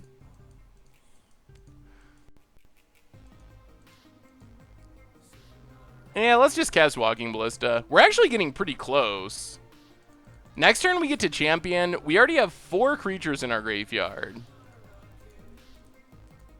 We just need to, It's possible that Pauper shows up, yeah, in something like Much Brew. That's definitely a possibility. Or, I mean, I think there was one Budget Magic that was Pauper, although it wasn't especially popular. Pauper's weird. Pauper is a very small but devoted fan base, I think, is my experience with Pauper. Can we just cast Curator? It probably dies. It would be sweet, though. And then we get Scries off Champion. And let's just play Champion. Do some drawing, do some discarding. So we pretty much need our Gate to the Afterlife, I think. Discard 2 Marionette Masters. Play a Mountain. Pass the turn. Yeah, we're, like, kind of looking for a Pauper person. Rough Drafts was a limited series I used to do a while ago that is going to be making a return, so we'll have more drafts and such on YouTube, which will be sweet. I haven't figured out the exact schedule yet. Probably be, like, every other week, I think, is the most likely outcome. I like seeing people play decks that I built, so I always think it's cool. Because that means I like them enough to actually build them and play them. Hey, Dharma, have a good night. Enjoy your dinner. Thanks for hanging out. Yeah, we'll just block a Thraben Inspector. Don't really mind getting champion in the graveyard. Favorite standard card that hasn't been able to work? Well, I still want to build a Majestic Mariarch deck. That might be on the list. Let's just play a land and pass. I think I'd rather cycle these Curators to find a Gate of the Afterlife than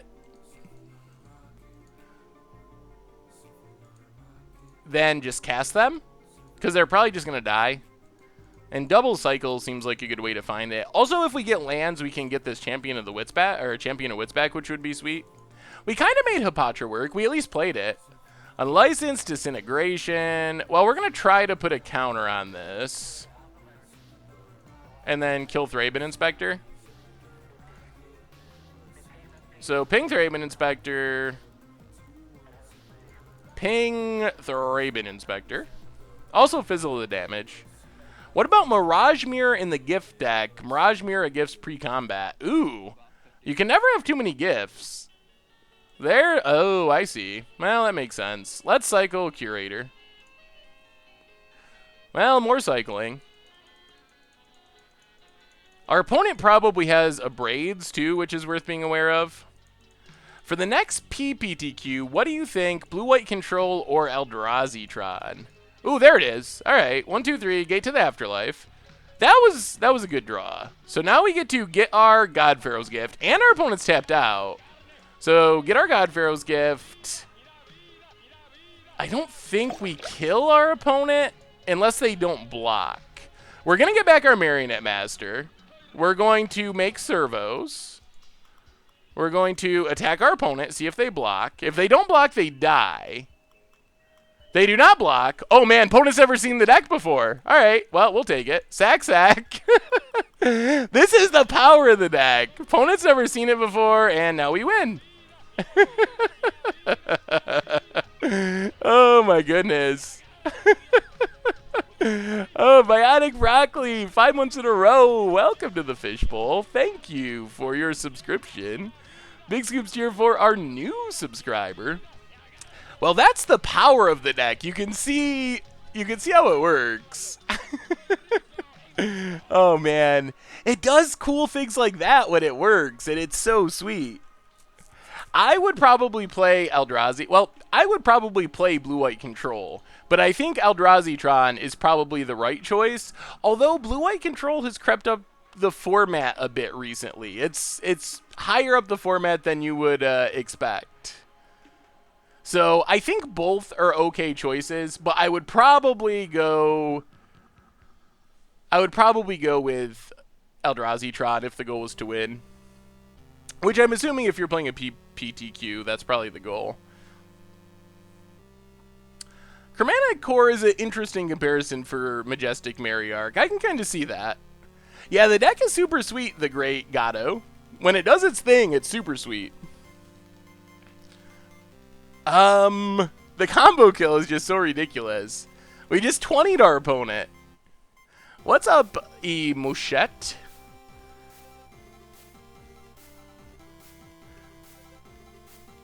Yeah, that's a problem with commander decks. All the old cards spike pretty quick when a new deck is revealed. Colossus is in the deck to sack artifacts from the graveyard. We kind of just did it. So the idea is we get God Pharaoh's Gift, get back a Marionette Master, make the servos. We also have the God Pharaoh's Gift on the battlefield, which is 4 artifacts. Marionette Master is a 4/4. So we can sack the servos and the God Pharaoh's Gift for 16 damage, and then Marionette Master attacks for the last 4. So it's theoretically on an empty board, it just 20s our opponent. So that's the plan. I don't think we've ever cast a Metalwork Colossus in this deck. There was one game where we almost did, but it's very uncommon that we actually cast them. I think we're going to bring in the Abrades and the Sweltering Suns and just go down the Striped River Winders and try it like that. I think it's a pretty fine way of going about it.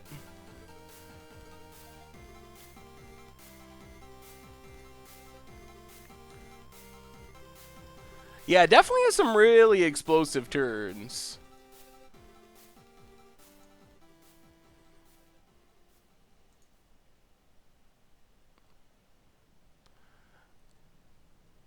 Uh, I'm not 100% sure the plan with Pauper. The old series was a video series, which would be the most likely thing. Yeah, there was a new Against the Odds last night, Ralph. Playing some Clarion Ultimatum. I know Abandoned Scargophagus was on the poll a while back. I've been messing around with a build on X-Mage. I've had success. Either Quick Hollow One or Vile Manifestation. Blue-Black Sarcophagus. That looks super spicy. That looks like a really fun deck to play. My main concern with Sarcophagus is there's so much artifact hate with a Braid, but that looks like a really sweet deck. I kind of want to try it at some point. What's up, Manticolsi? How goes it? Hello from the US. Need to put Gate to the Ether on the poll. Yeah, that's definitely a good Against the Odds card.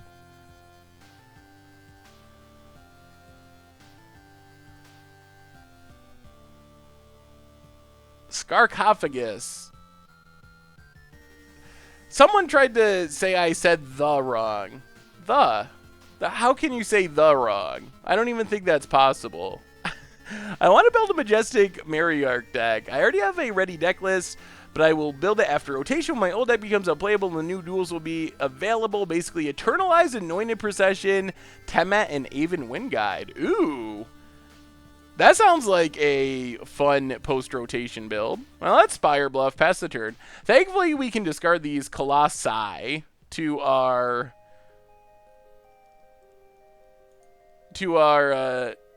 Cathartic Reunion. Opponent has a pretty aggro start for the mulligan. Getting in for 3. Yeah, that is fast. We get... Ooh, a Braid.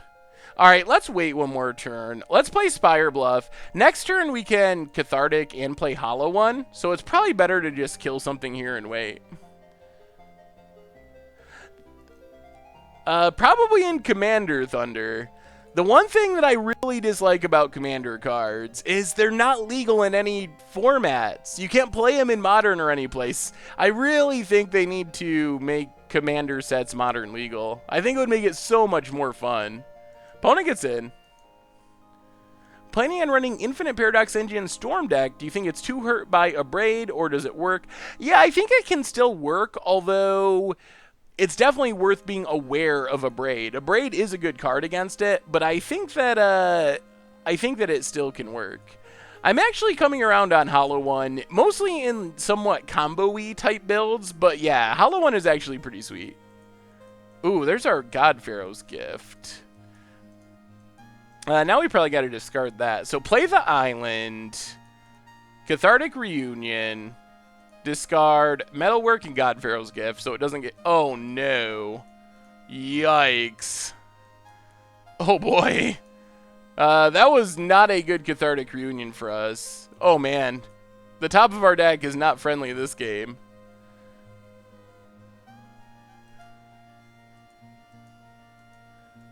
If they made all the cards in C17 legal, it would have more cards that see play in Modern than the last years of Standard sets combined. Well, good thing we discarded our God Pharaoh's Gift, because there's a Transgress the Mind.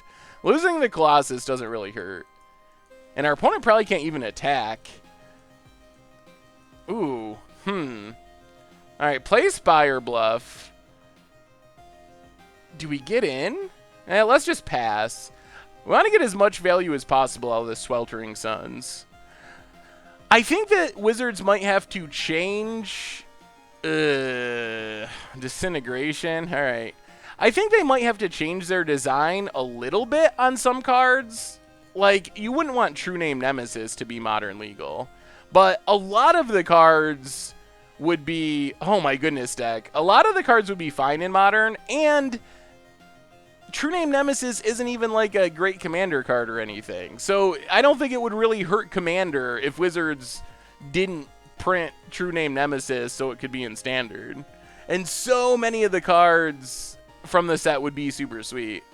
Come on, deck. Give us some love. We need... Oh, no. I will say this deck has some very bad draws. Like, if we don't have discard, our deck does so much nothing. Like, we draw cards, so many cards that we can't even cast that we just want to have in the graveyard, which is definitely the downside. I guess that's the price you pay for the, oh no, the explosive combo kills. Well, I guess a Braid lets us live one more turn. We're just like, we're not doing anything. And a land. All right, so we have to Abrade just to stay alive. We drop to 3, and I don't even know what draw saves us. I don't think there is a draw that saves us, actually. Probably starts with, like, Champion of Wits. Well, there's Champion of Wits. Maybe Champion of Wits into Gate of the Afterlife. Our opponent not having another removal spell that kills us. Gate to the Afterlife? No. Well, discard Marionette Master. Discard Cathartic Reunion. Walking Ballista. I mean, in theory, if our opponent has nothing, this keeps us alive another turn. Pass the turn. We need our opponent to have literal blanks in hand.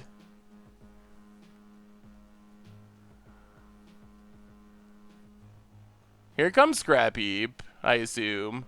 Yep, Scrap Heap's back. We're staying alive. We want to hold the land for discarding purposes for future Cathartic Reunions. And it doesn't let us make our Ballista bigger. It does. We already have enough for Champion of Wits, so one extra land doesn't really do anything for us here. We're doing okay. We've done lots of cool things, but we've hit some bad matchups, punted one game, so we're 2-1. Opponent attacks. Well, we block and block.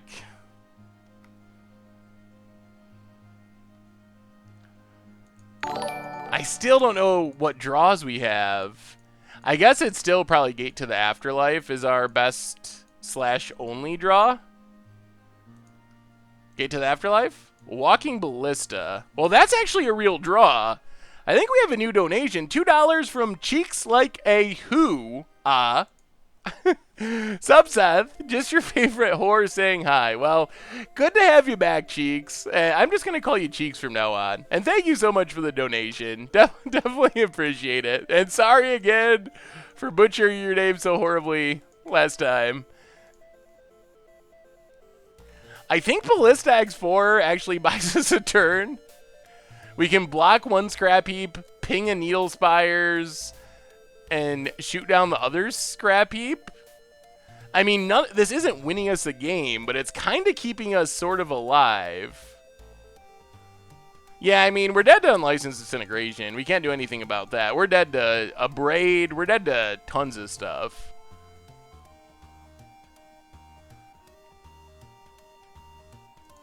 Alright, pass the turn.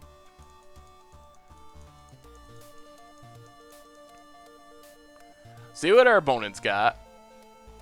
Here comes... Oh, they can only get back one Scrounger. Oh, that makes our life much easier. Oh, I forgot they only have one black mana. I mean, we're still dead to Abrade and Disintegration and etc.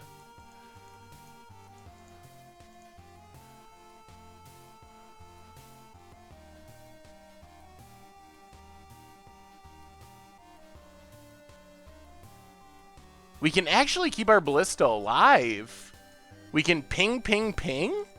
Whew, maybe we're somewhat weirdly stabilizing. Yup, here comes Needle Spires. Opponent goes to combat. Attacks. Well...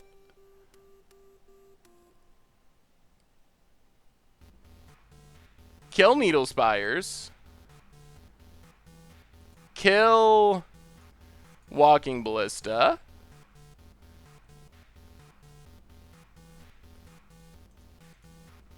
Yup.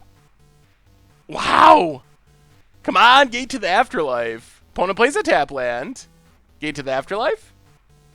Bad time for cathartic. Well, pass the turn. Oh, man. We're staying alive. Opponent gets back scrap heap. So put a counter on Walking Ballista. Put a counter on Walking Ballista. Yup. Oh, this Ballista. Our opponent's running out of fuel for scrap heap, too. Oh, man. See, this is why we wanted to save those lands. But we had to play it for Walking Ballista. I think it's better to play the Walking Ballista game right here.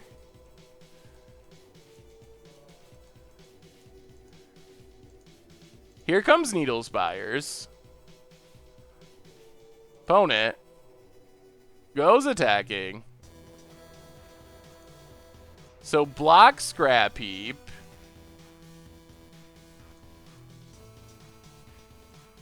Kill Needle Spires. And now we can get back our Champion of Wits.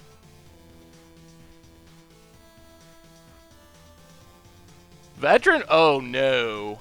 Veteran Motorist. I mean, we'd still just love to draw the Gate to the Afterlife. That would be still our best draw. This is probably getting our opponent closer to Unlicensed Disintegration to kill us. Both to the bottom. Okay, out of cards. Ether Hub. Alright, well, 1, 2, 3, 4, 5, 6, 7. Eternalized Champion. Oh, we're back in this game? Somehow. Draw 4. There's our stuff. Discard Marionette Master. Discard Ether Hub. Play a Mountain. Play Walking Ballista. And we just win next turn. If we live this turn, we win next turn.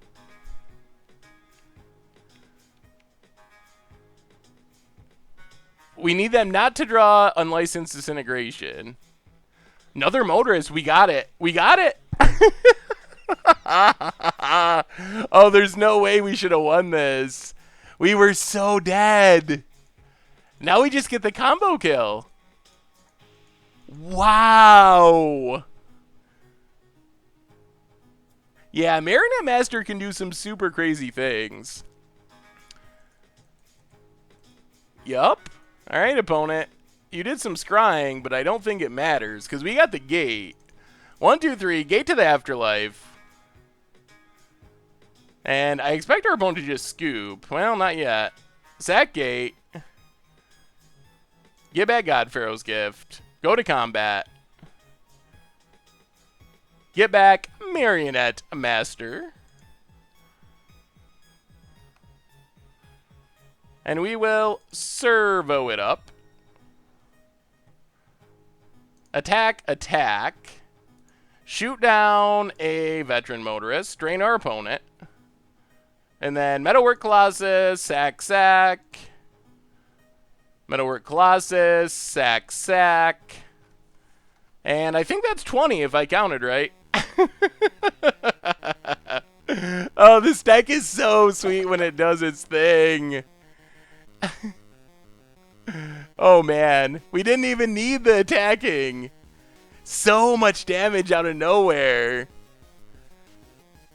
Yeah, that's probably true, Jay Zoller. They wanted to make sure I actually was smart enough to activate the Gate. Oh, goodness.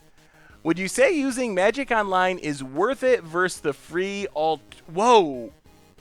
Is that game still there? I think our opponent top-decked the Disintegration too, but they didn't have the artifact. Oh, wow. And to the Max, welcome to the Fishbowl. Thank you for your subscription. Big Scoops here for our new subscriber. Do you play deck submissions on Commander Clash even if it's not viewer submission week? I got a spicy deck for you to check out. Rarely, but sometimes. However, I can give you a bit of a spoiler. I'm not going to be around next week because I'm going to be on vacation, so Richard is filling in for me, but rumor has it that it's going to be a viewer submitted week. So I think that I think that you'll get a viewer submitted week for next week's Commander Clash episode.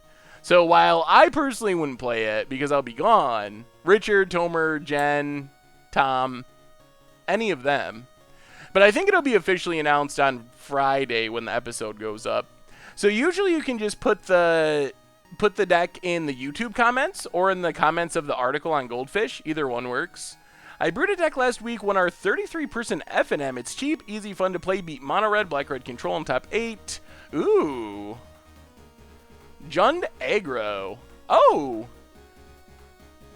I think that looks pretty solid. It's kind of like green-black energy, but I mean, it's almost like mono green energy, splashing a bit of red and a bit of black. I mean, I think it looks good. I don't even know if I'd actually change anything. Looks like a very solid Jund aggro energy deck. Yeah, I think this will be the very first game with that exact pairing. So that'll be interesting. Jank, jank, jank, nuclear sword. Well, when you put it like that, I gotta look. You got me. Black, white, Panharmonicon, fabricate. Ooh. I'm down with any use of Panharmonicon. Although, I see a Toolcraft exemplar. That doesn't work with Panharmonicon. No, it looks sweet. It looks like the deck can go super wide. Fabricate is a cool use of Panharmonicon. Yes, Scorch Skid. I will not be gone long. I'm gone for 1 week. So we missed Tuesday's stream. We missed Thursday's stream next week. So 1 week, but we'll be back. I'm going to have Budget Magic while I'm gone. I'm almost done getting it done ahead of time before I leave. So it'll still go up as scheduled. Much Brew will go up Sunday. We will miss Against the Odds, unfortunately. That's the one series.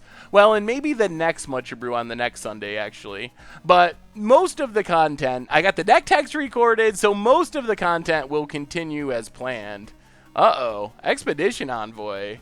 Something spicy's going on. Well, let's play Spire Bluff. Pass the turn.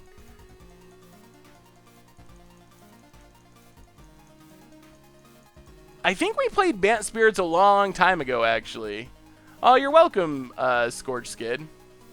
Yes, I know. I hate missing Against the Odds, but that is the one series that it takes me the longest to make by far, and I just couldn't do 2 in 1 week. I literally couldn't find the time to do it and do everything else.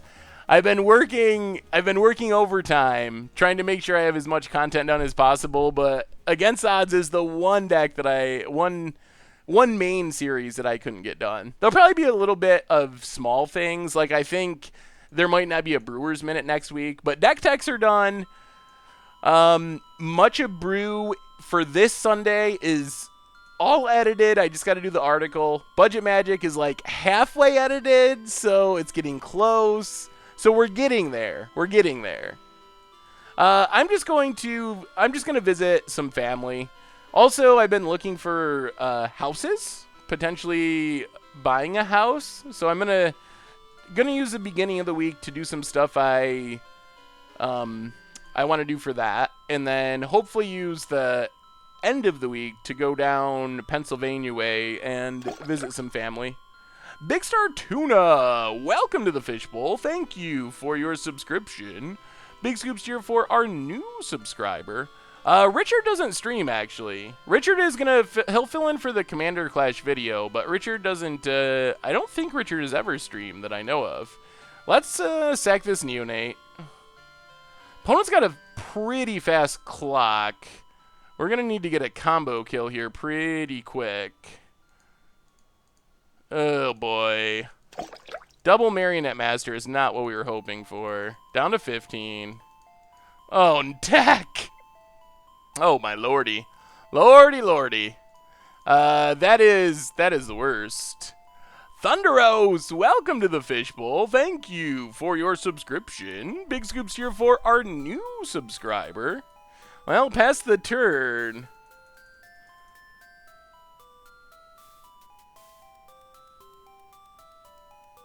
We'll do this, and then we'll wrap up with Momir after we finish this league, which is actually pretty close to being done, as we're getting stomped by Mono White here.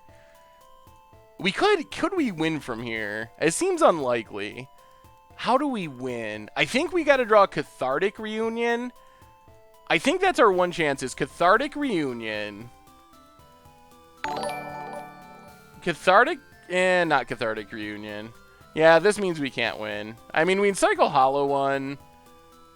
But we needed, oh boy. We needed Cathartic Reunion, discard Marionette Master, and Marionette Master, draw untap land, but well, opponent got off to a fast start. Mirkin, do you have to donate $2 to get you to talk about Cat Tribal Commander 2017? Well, thank you for the donation, but Cat Tribal Commander seems sweet. All the Commander 2017 decks seem really sweet. I think it's the best series of Commander decks that Wizards has put out. It feels like it's just the best design build that they've done of any of the Commander clashes. We have a Momir list. How are we punning there? I'm very confused. We just got beat down by little white creatures. What do you think of the Wizard Legendary that lets you recast instants and sorceries? It seems like a sweet one. It seems like a pretty powerful card. The Wizard deck in general looks stacked. I think I still have to do my article for Sunday. I think I'm gonna do it about Commander stuff and like ranking the decks like I did last year.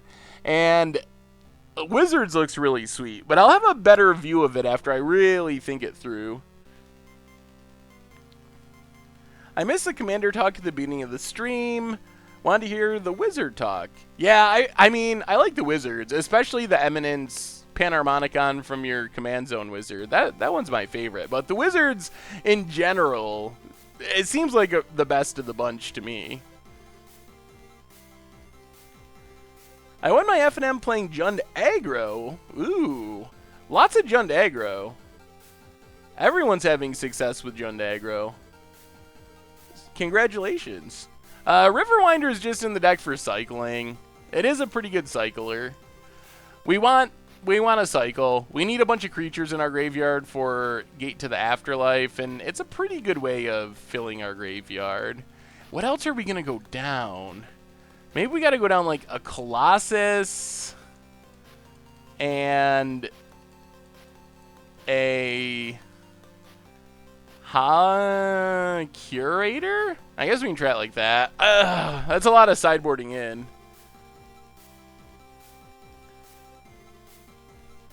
Alright, we get to play first. And we get to mulligan first. Alright, Ethersphere Harvester hand. I mean, maybe we can just win with Harvester against this deck. Drake Haven is mostly to bring in to beat Graveyard Hate and other things that would stop the reanimation plan. Does the White Kindred spell work with Panharmonicon since it says when, so you can name multiple creature types? No, because Panharmonicon is only artifacts or creatures. Ooh. Well, I think we're going to keep Walking Ballista as well. Yeah, Panharmonicon only triggers off artifacts and creatures, so it wouldn't do it. Can you DM MTG Goldfish on Instagram with a fish mail question since you don't have Twitter? Yes. You could also just email me. I don't know. Richard runs the Instagram, so I'm not 100% sure how the fish mail works on there. But if you email it to me as well, and send it on Instagram if you want to, can make sure that it gets in. Should try Pauper. Izzet Delver has been climbing up the meta and uses Scred. Ooh. That does sound pretty spicy.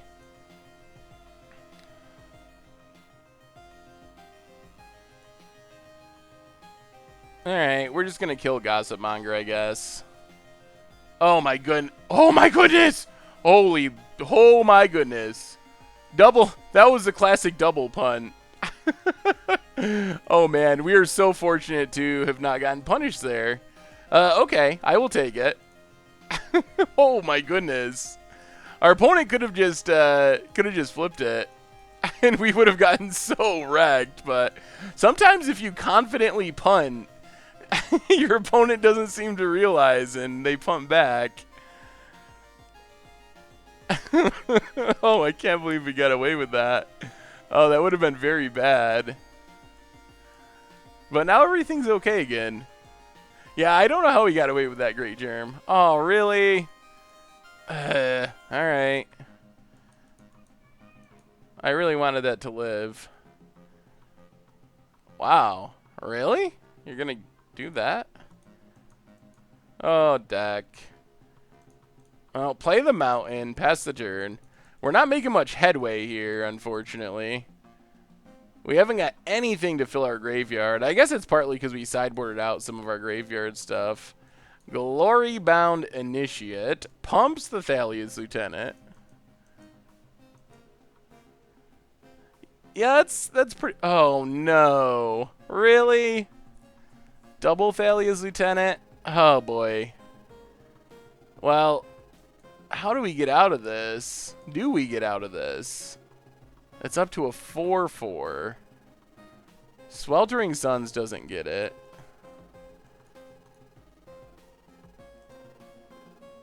Yikes. I think, man, this feels rough too. At least this draw. Oh, our second Harvester. And a Mountain. We'll play the Mountain. Play Harvester. Oh, this has been so awkward. Our treasure chest list, treasure chest streams are dying. Dying. Oh, wow. Man, that's like all the best humans you could possibly have, all in a row. Yeah, I don't think there's any likely coming back from here. Well, last card is a Braid. We can kill this Glory-bound Initiate. What could we draw? I guess Walking Ballista is like semi-relevant. That might be a good draw. Marionette Master is not a good draw. Do we even live 5, 6, 7, 8, 9, 10, 11? If they sack the desert, we're just dead. They do not sack the desert. I mean, are we still just dead? 6, 9, 10, 11, 12, 13. I mean, they probably go for it. Why wouldn't you? Alright. So we go to 1, I think, if I'm counting this right. We're very dead. Hollow 1, chump, die. Yeah. Whew. Well, I mean, opponent went 6-4 to Pro Tour. We went 2-3 in a league. That's basically the same.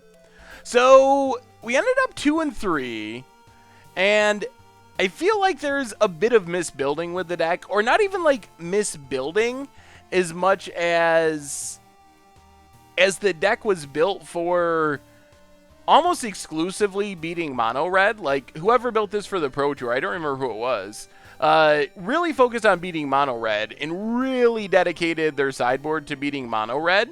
So I feel like that would be an easy thing to change. What's up, Douglas Cube? How goes it tonight? Yeah, the kids are not eating tonight, unfortunately. So I feel like we need to cut out some of this mono red stuff from the sideboard and bring in more stuff that's good in more matchups. We lost a match almost 100% because we couldn't deal with Colossus.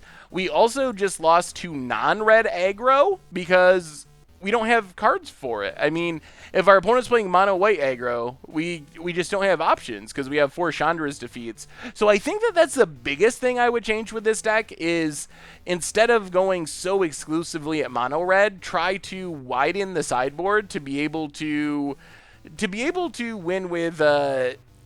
win against other decks, or at least fight against decks other than mono red. So I think that's the biggest, easiest change I would make. Otherwise, the deck, it does really impressive things, and I feel like the combo is really good.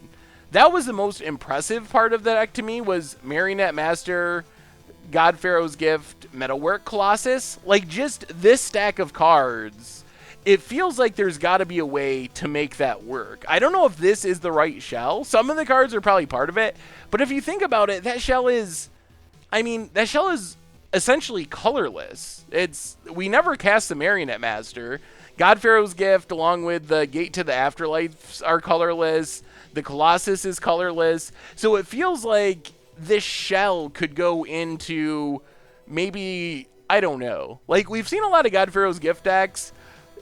Striped Riverwinder, Curator of Mysteries, Hollow One are not exactly staples of those style decks. So maybe the thing to try would be to keep the combo package, but change up the support cards into maybe a different look.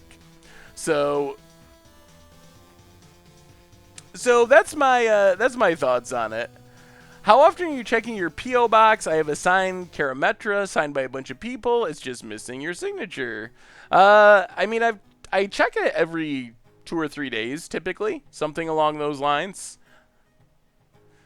Yeah, we lost a Hollow One. Anyway, so that's our league for today, which means it is time, before vacation kicks in, we gotta end with some Omir. We can't go into a week break from streaming without playing some Omir.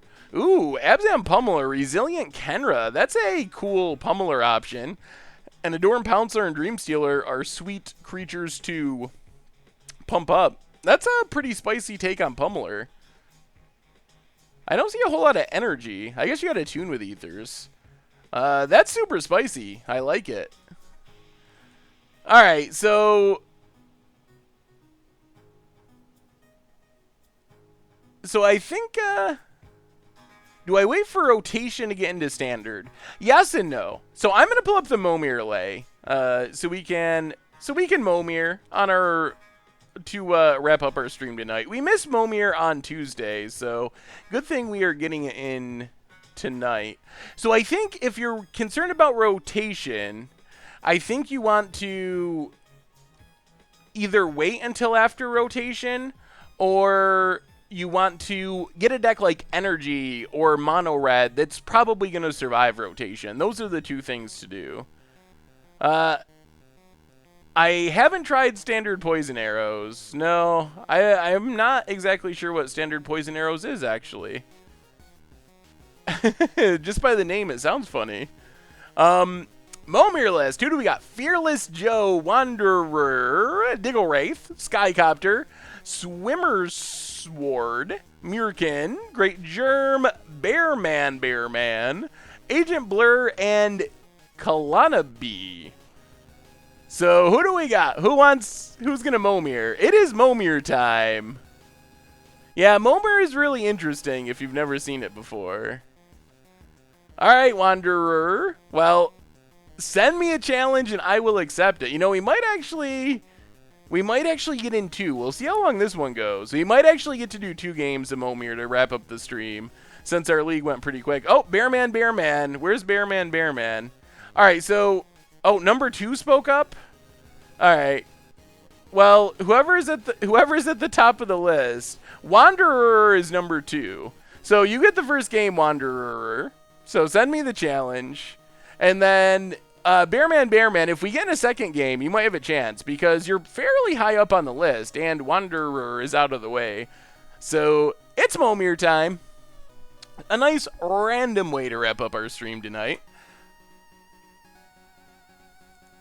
Don't want to bombard you with my many decks, but I enjoy brewing and they're slightly offbeat the norm. This is Blue-White Merfolk list. Blue-White Merfolk, eh? Ooh, we get some Sig River Guides, Path to Exiles. Oh, that looks pretty solid. It's nice to have access to Path in a Merfolk deck. I think we'll keep. Little land heavy, but we'll try it. Well, Digglewraith, if we do a second game, then you're probably, unless number 1 speaks up, you're probably next in line. So play the Swamp, pass the turn.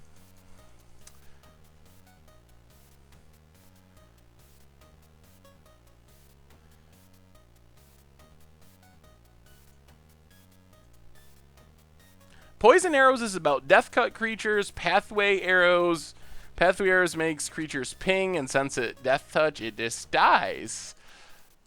Interesting. That's a pretty spicy idea. Opponent gets an Ardent Soldier. 1/2 Vigilance. If it was kicked, enters with a +1/+1 counter. Alright.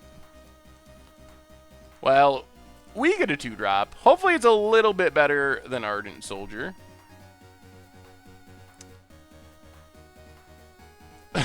Oh no! Scrappy Scrounger, our old friend, does not come back from the graveyard in Momir, ever.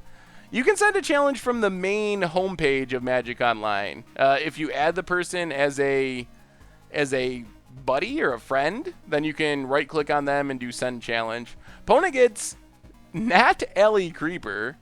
Can't be blocked by flyers, 3/1. Alright. We actually don't have any defense, unfortunately. Creatures that can't block are not actually that good in Momir. Oh. Well, Scrapheap is kind of blocking. Sweet. Way to go, Scraps. We'll make a 3-drop. Oh, chat size is over the Momir lay. You're right. I will make the chat a smidge smaller. There we go. We get Headless Scob.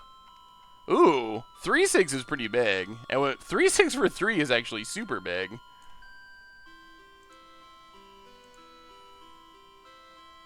Yes, the chat is fixing.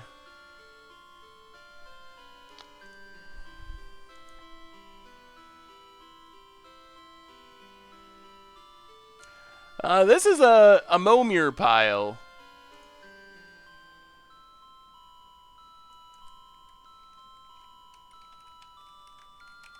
The randomest format in Magic, by far. Opponent, 4-drop. Spirit Encore. Next 1 damage will be dealt to it is dealt to target creature you control instead. That's going to get annoying if our opponent gets big creatures. Hey, happy birthday, Ice. Oh, you cracked a Tarn and a Foil Spell Pierce in the same pack. That's a pretty awesome pack.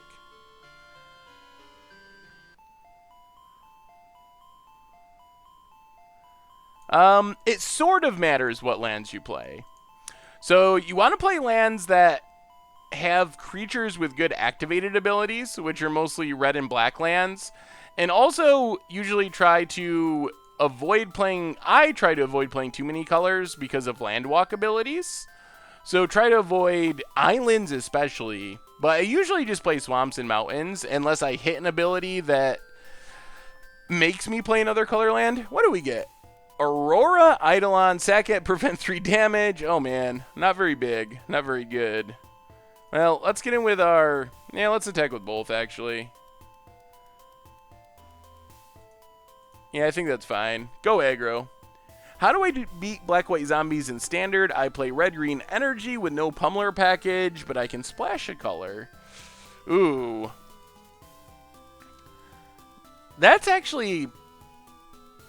I could see that being a challenging matchup. Zombies can just go so wide.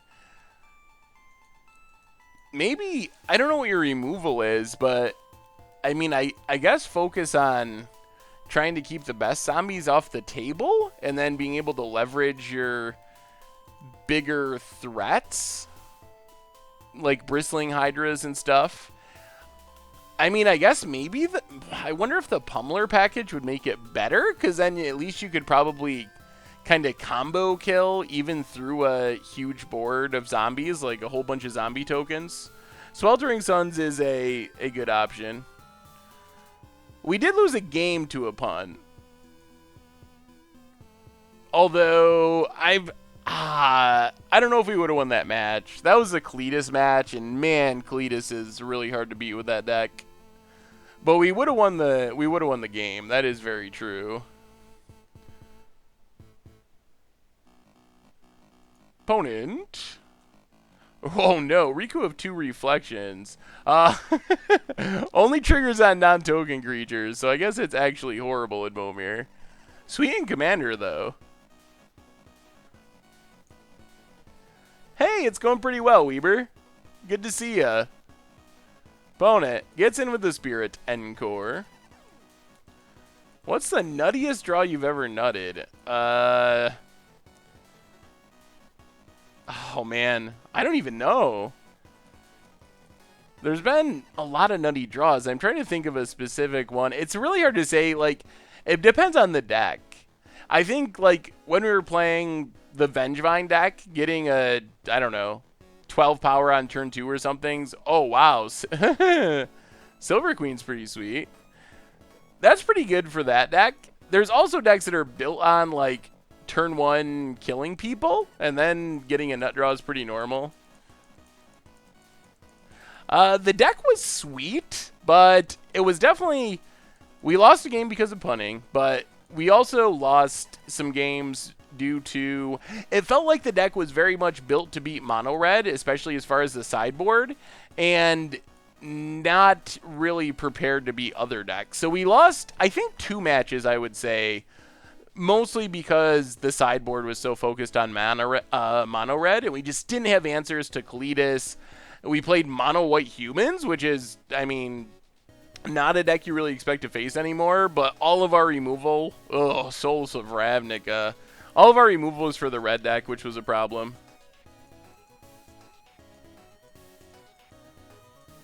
Silver Sliver. I gotta keep y'all on your toes. That's how I know if you're listening to me. Lost to not running. We were running Champion of Wits. We cast many Champion of Wits. Any leaked commander cards? The whole commander set has looked pretty exciting to me. I think I'm most excited for the Wizards deck at this point, but I'm pretty excited about the commander set in general. We get a Trapjaw Kelpie. Not very exciting.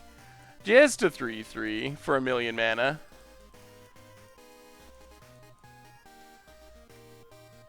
What will you do when they one day make a Silver Sliver? Maybe in the next unset. That seems like a good unset card. The Silver Sliver. Opponent. 6-drop. It's the Bog Serpent. Also not very good.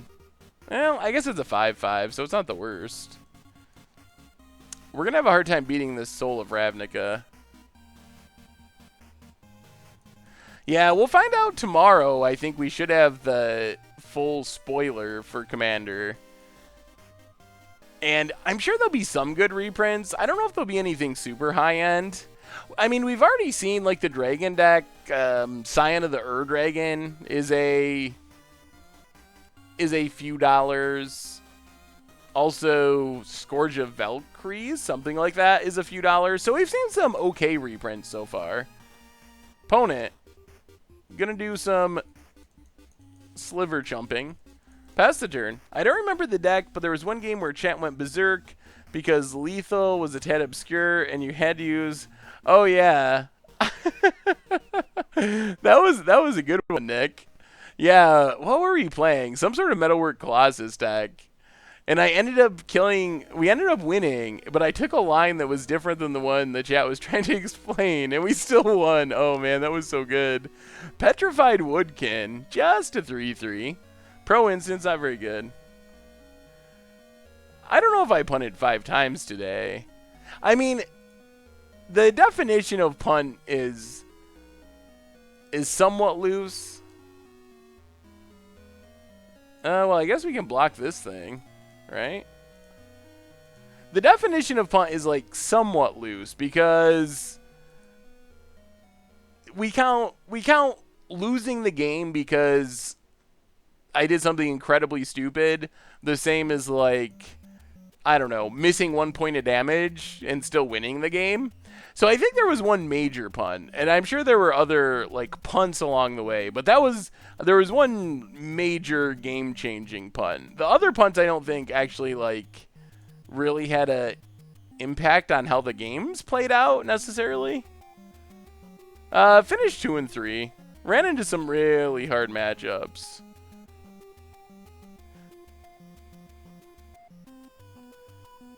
Is that the only time the chat's ever had to go in slow mode? I remember the chat was going fast and furious for that one. Oh, that was so funny. Oh, good times. Oh, all right, and I guess we got the kill there. I didn't actually do the math, but that works. Is Sliver Queen a card you would activate in Momir? Maybe. Oh, man. It's so hard. Like, you have to think... It really depends on the situation. I could definitely imagine situations where I would activate it.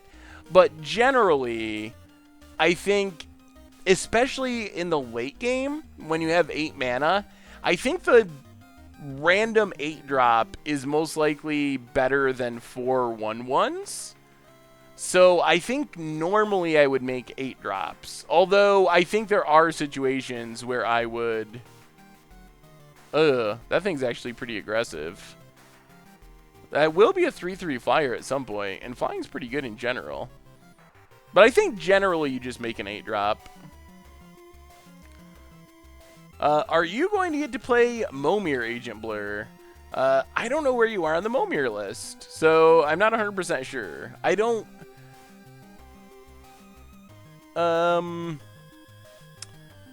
Well, it seems unlikely. I think it seems like we'll probably be able to do one more game of Momir, and that'll probably be all for tonight. So unless number 8 on the list is good enough for the night, it seems less likely. Opponent, 2-drop. What do we get? Mire Shade, Saka Swamp, put a counter on it. Not very good. Granite Gargoyle. More flyers. Yep, 2/2 flyer. That's actually pretty good. That's just like a Windrake with upside in red. Opponent gets in for 1.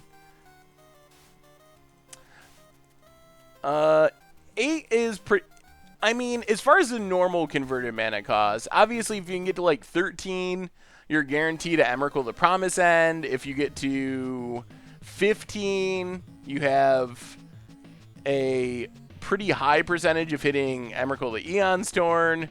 But it takes a lot. You got to hit like card draw or something to have enough cards to get to those drops. So out of the drops that you can normally get to, 8 is usually the best. Yeah, I don't know if we're going to go on the Swamp Sack plan. That seems like a risky play. Man, there's some shady old art on there. Look at all this art. Granite Gargoyle. We got to go back to the old art days of Magic. Man. Our opponent's got the ultimate flyer curve. None of these creatures are especially good on their own, but... Oh, when you combine them together, they're likely just going to kill us.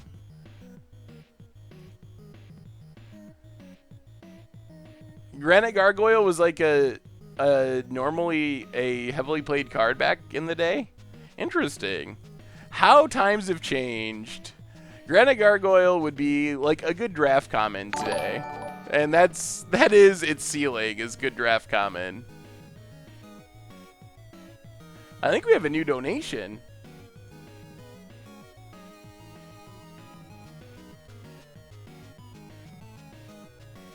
New donation from Sir Boshenham. Hey Seth, took my Turbo Fog to GP Minneapolis. Went 5-4, losing my last match due to flooding. But I had a great time and it was amazing first GP. Thanks for everything you do. Well, Sir Boshenham, thank you so much for the donation. And that's awesome. 5-4 is actually a super reasonable performance with a super rogue deck at your very first GP. So that is super awesome. Thanks again for the donation, but that's so sweet. I've been nervous about Turbo Fog in a world of Ramanamp Red, so it's encouraging to hear that it actually had a pretty good performance. Opponent gets a Sensor Splicer, gets in with all the flyers. Yeah, I mean, it is a cat. There's only so many cats.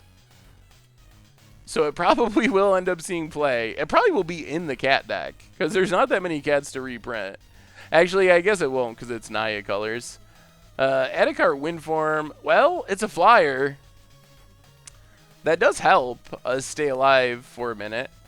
I guess we get in with this thing. We've hit all 1/1s. Our first 2 creatures. I wish I could sign up for Momir list, but unfortunately I don't own MTGO.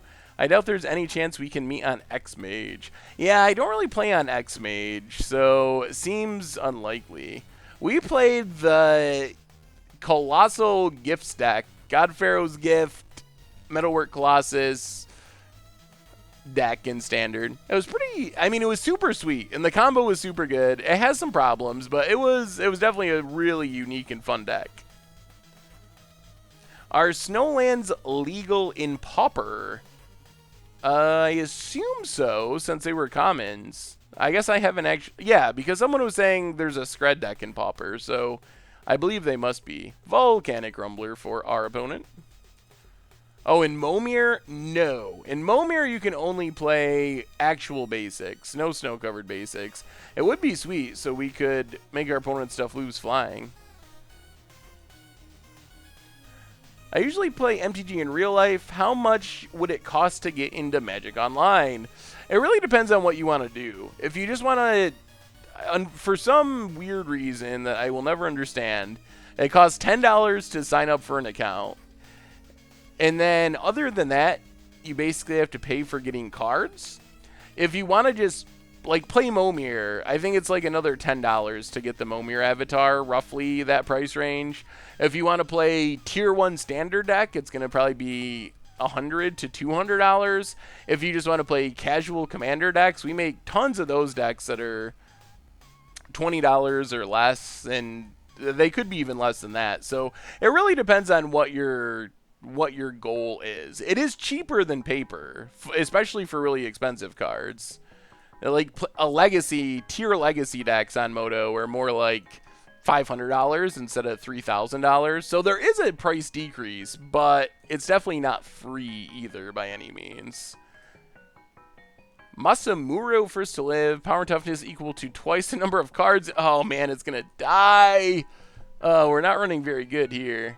You have to pay to play 4-player commander. That's the other sweet thing about Magic Online is you can play unlimited number of casual games like that, of any format really, without paying anything. The only time you have to pay to actually play games is if you're going to play in tournaments for prizes. Then you do have to pay something if you're going to do draft tournaments, constructed tournaments, things like that. But just playing Commander, or even playing standard or modern games, if there's no prizes on the line, you can play unlimited amounts. A tick is basically $1. It's $1 if you buy it from the Magic Online store. Sometimes you can get them for like 95 cents, but yes, trained org. It's big. It is big. I'll give it that. Strictly Casual. Welcome to the Fishbowl. Thank you for your subscription. Big Scoops tier for our new subscriber. Well, happy to trade that off before it kills itself. How hard is it to find a commander group on Magic Online? There's commander games going on all the time. So, I mean, basically, any time of the day or night, you should be able to just jump into a 4-player commander game within a couple of minutes. So there's always casual games going. So you shouldn't have any problem with that. Yeah, that's like the worst rare ever. It looks like a common. That is the bulkiest of bulk rares. I guess it's for back in, oh no, Sylvan Primordial. That's not a bulk rare. No voice chat on Magic Online for anything. There's typing chat, and if you play with your friends you can work around it with like Skype or something, but there's no built-in voice chat. Oh, for finding a regular group, yeah, I don't know about that. I'm not really sure. I've never had a commander group other than the Commander Clash people. All-time favorite commander, I don't know. I've never been a commander caster. So what my commander isn't usually relevant. Because I don't cast in most games anyway. Well, thank you, Asanadragino. I love you all too. Let's block Train Door with everything. Get rid of these 1/1s. I'm pretty sure we're about to die. Our opponent has so many flyers. They have the best creature too. Discord, yeah, that's another good way of doing it. There is no way to destroy the avatar. You can Phyrexian Revoker it for some reason, but you can't actually destroy it with anything. I don't really play paper. Very rarely I'll go to like pre-releases or something, but I don't really play tournaments or anything in paper at this point. Lord of Tressorhorn was super sweet. Yeah, it was super fun to play Lord of Tressorhorn and actually just cast it. And it wasn't even like a janky... yeah, we're so dead. It wasn't even like a Stifle Torpor Orb deck. We were just casting it for value. Well, Gurmag Angler. Good for 1 mana, not super good for 7 mana in Momir. Opponent. Scourge of Neltoth. So many big flyers. I'm pretty sure we're going to lose.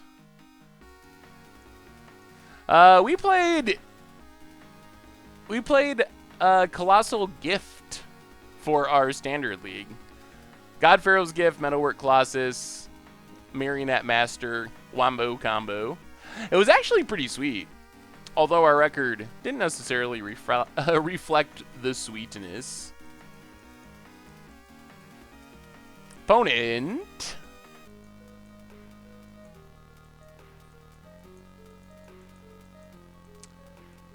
Yeah, Faladar and Paranamanicon was fun. That was a really fun way to go infinite.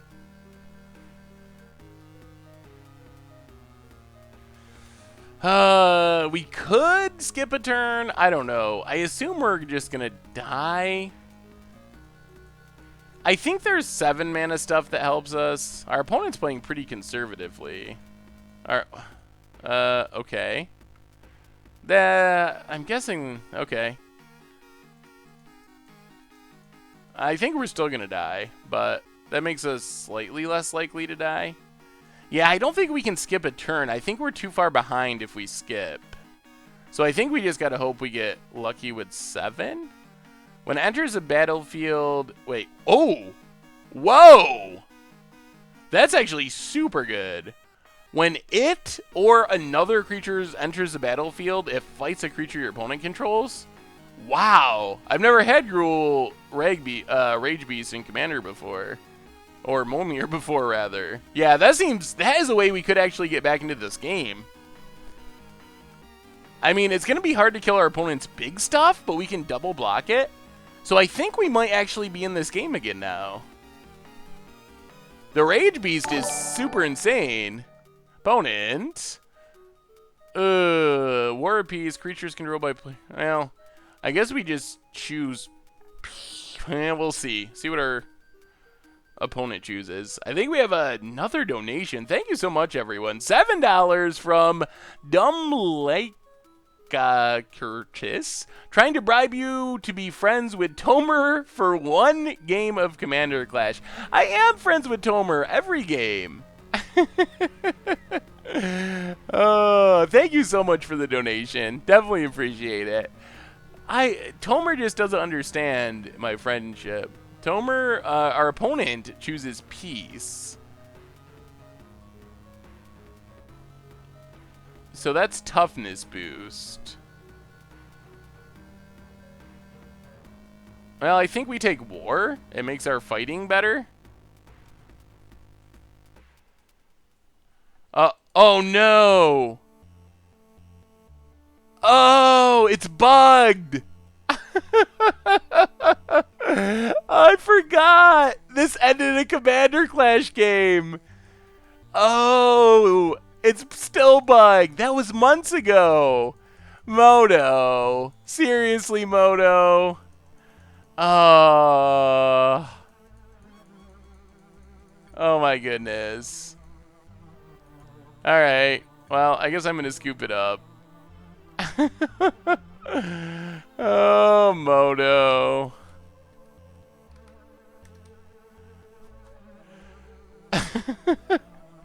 Alright, well that means we get to get a game 3. Yeah, War and Peace, there's no winners. I think we were still in a bad position, so I think it's fair that we scoop there. Alright, we'll keep.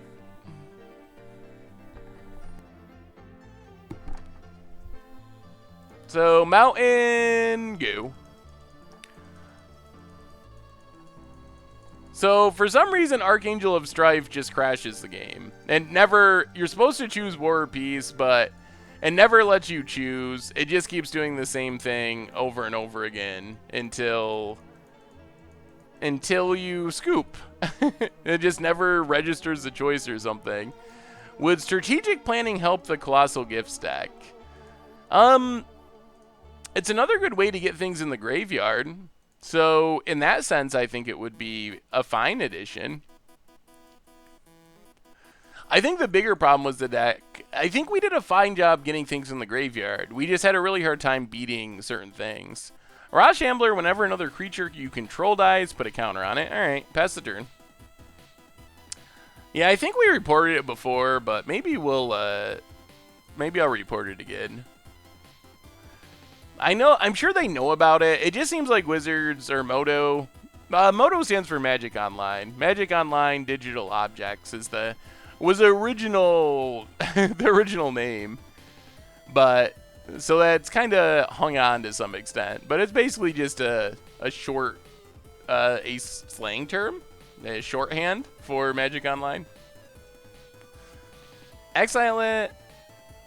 And target creature only if it's in the graveyard. Alright, so it's just a 1/1.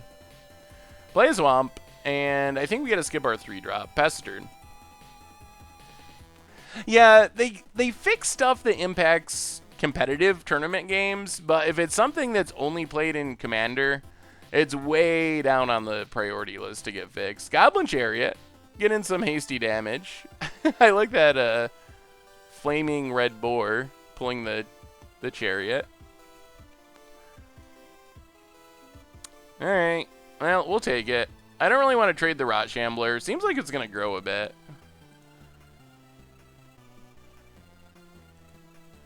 I'll play a Swamp. And Wild Worm. Oh no. We really need to win this flip. When it enters the battlefield, flip a coins. Tails never fails? Oh, alright. Tails comes through. We really needed Wild Worm to stick around here. If we lost the flip, it would have disappeared, basically. I've never hit a Phage. It's never happened. Opponent gets Pendril Drake. Opponent's good at hitting flyers. Yeah, War and Peace, that always bugs the game for some reason. Opponent passes. Alright, we get a 5-drop. Come on! Baneslayer Angel? Shriekmaw? Oh boy! Moto is not happy. Oh, Moto! And wait, we get a counter?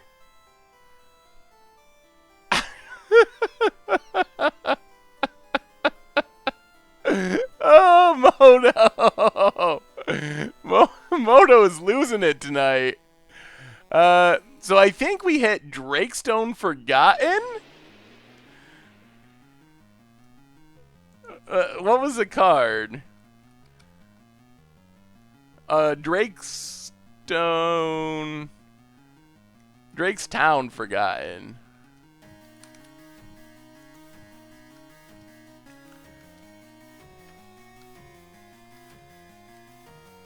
What is this card?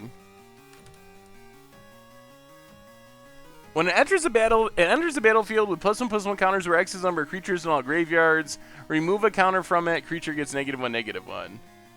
Okay, so apparently Moto does not like that card either. But we got a +1/+1 counter out of the deal. Oh man, it reset our opponent's clock by minutes.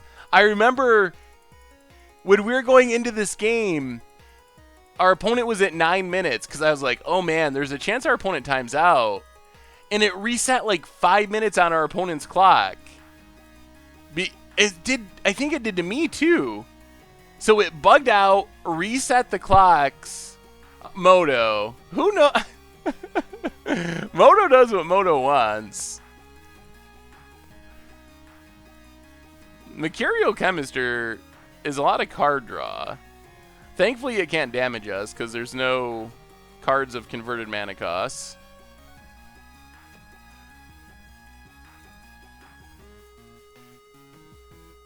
Opponent gets in. Down to 19. Well, let's play a mountain. Play a forest. Spite Bellows. Ooh. Well, if Spite Bellows dies, we can kill something. Hey, good night, Jecker. Have a good night. 3 a.m. is pretty impressive. Even staying up this long. Opponent jumps. Yeah, we're finding tons of bug cards for the bug card deck. I still want to do that at some point. Opponent gets... Oh, Prime Speaker. Luckily, they don't have any very big creatures. Opponent still has all the card draw. And the only flyer.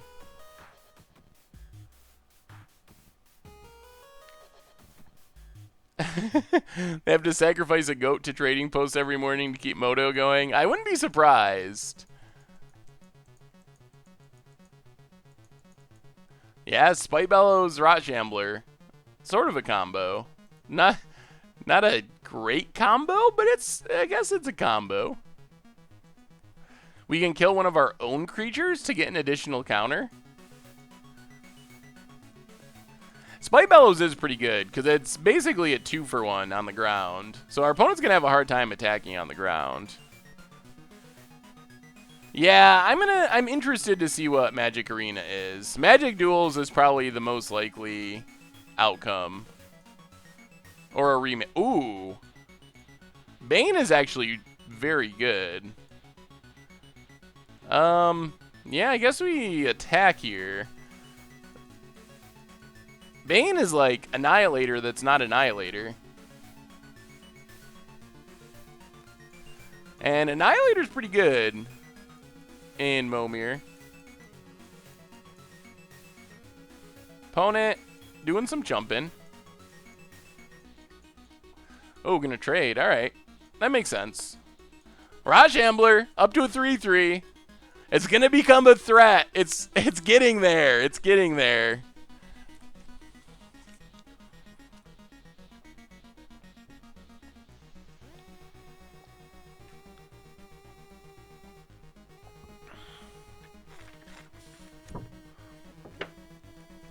People in the alpha said that it's Magic Duels 2. Yeah. I mean, oh boy. Good lord. That's a big old girl? Angel? I guess it's an avatar. Whatever it is, that is huge and probably going to kill us. Bane does not get around that. Well, Chump Block mode activated. Luckily, it doesn't have flying. Yeah, this has been a powerful game of Momir. Well, let's see if we can top the Sierra Avatar. We need Platinum Empyrean, Bounce Kraken. Bounce Kraken would be good. Oh, Pro White? Yes! Gotcha! Oh, man. Our random luck is strong tonight.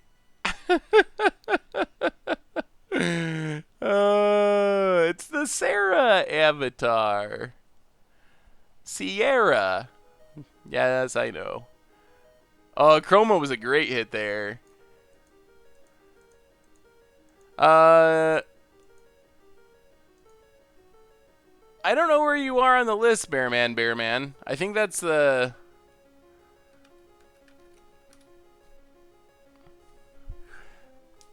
I think if Diggle... I think Diggle Wraith said they wanted to play. So it seems unlikely, Bearman. I think we'll finish up this game. I'll try to squeeze in a game with Diggle Wraith, and that'll probably be it for tonight, because it'll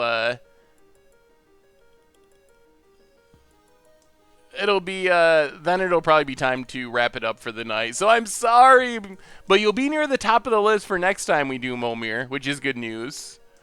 Well, we'll eat the Pendril Drake with our Pro Blue thing.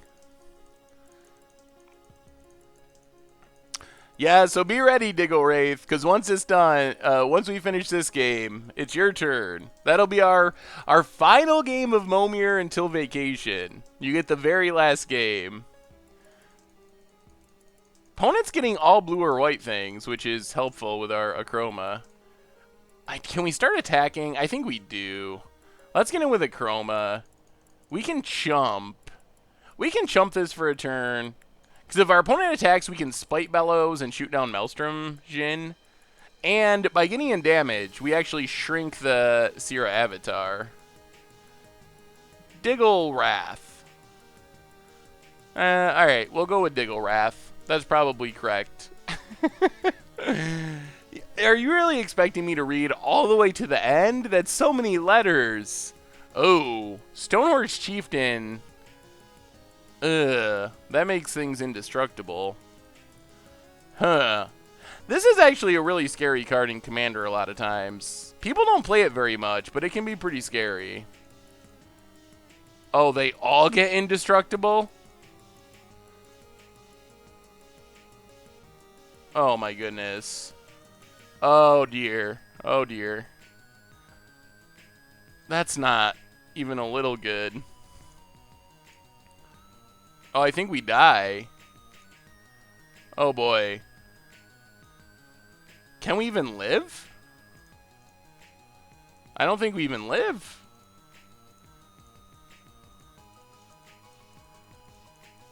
Oh no. Maybe we just live 4, 9, 10, 11, 12. Yeah, I think we live at 5. We gotta hit Bounce Kraken. Kraken or bust. That is it.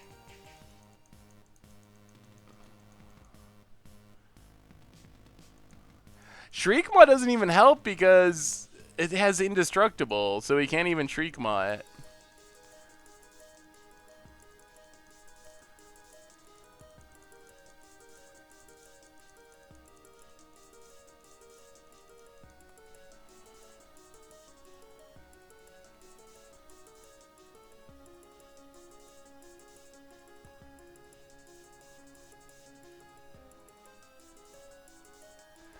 Oh, yep. Oh, boy.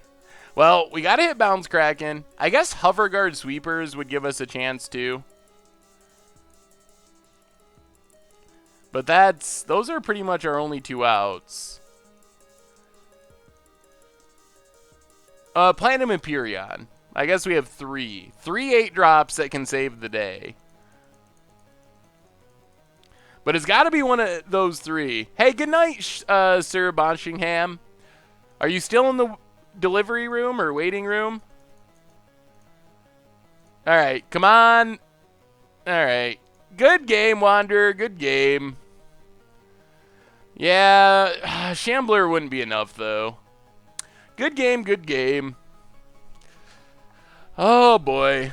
All right, Wrath. It's your turn. Send me a challenge. And we'll get in one more game of Momir for the last game of our last stream before vacation. All right, Diggle Wrath, I'm ready. Good game, Wanderer. Oh man, that that big trampoline thing was brutal. That was such a good hit. All right, it's Momir time. Momir Part 2.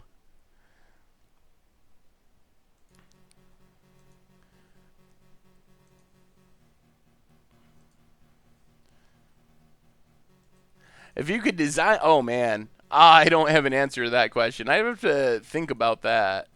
If you could design your own format, what would it be? Do you have an idea? That's an interesting question. I've never really tried to design my own format. And I'll just play him out and pass the turn. Oh, I'm so sorry, Sir Boshingham. I mixed you up with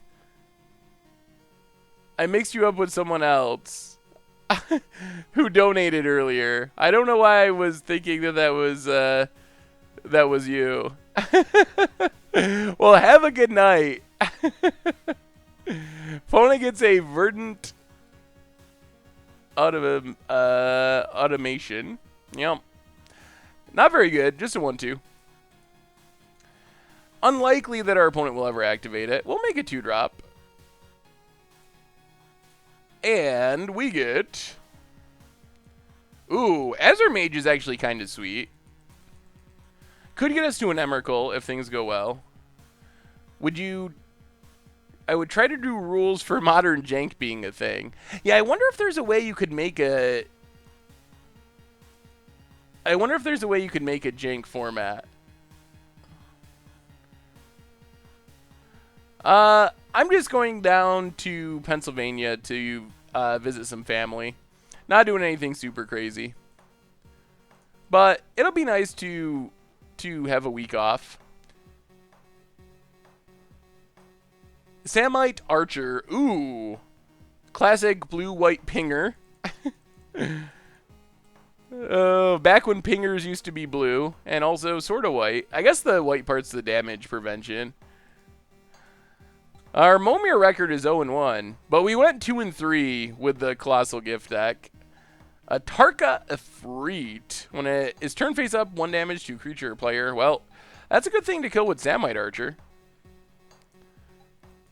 Opponent getting in for 1. Yeah, we'll take it. Play an island. Make a 4-drop. And we get... Mounted archers with no art. Okay. I don't know why we'd expect anything different today. And we'll just kill that thing. Get in some damage. Oh, the art's back. Oh, Moto's so funny. Could host a jank tournament rewarding the most jank decks. That's a cool idea. I wish there was an easier way to run. Opponent's going for Morph Tribal. I wish there was an easier way to run tournaments on Magic Online. It's actually pretty challenging to do it. You have to like use third-party sites. When it dies, all creatures get -1/-1 until end of turn. You have to use like third-party sites and try to get people to go and like honestly report their records and stuff. So I wish, that's one thing I wish Magic Online would do, would be to make an easier way to play actual tournaments or host your own tournaments. Drafting Commander. That would be really interesting. They did like a Commander cube at one point. I could imagine doing like all Commander supplemental product cards as a cube. That could be kind of cool. It might actually be pretty fun. I wonder if you could just buy the Commander decks, shuffle them together, and have a cube out of it. I guess you would just be trying to draft the actual, like an actual Commander deck, so it probably would take away from the fun. Opponent gets in for 3. Yup. Well, we get to make a 6-drop. So far, our creatures are not that great. Ooh. Creatures improving. Dromar the Banisher, pretty good. We don't really want this to die because it kills our good stuff. Let's just attack with those 2. Yeah, Magic Online will probably not ever do that. Oh, there's so many cool things Magic Online could do. Maybe after Magic Arena, they'll do some sweet stuff with Magic Online. I imagine at some point Magic Online will get updated to some extent. Ooh, Palaka Worm's pretty good. The ability to make your own cube would be so good. That would be one of the sweetest things. If you could make a cube and just host your own cube drafts even, it would be so good. I'm assuming our opponent's just got a chump here. No? Does this mean we get to... Oh, so we get to kill the worm? Alright, that works.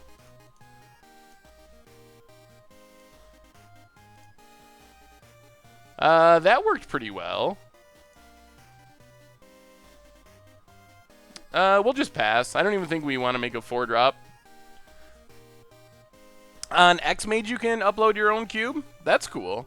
I don't really play X-Mage, but it's sweet that they have that option. Ooh, Vampiric Dragon. That's annoyingly good.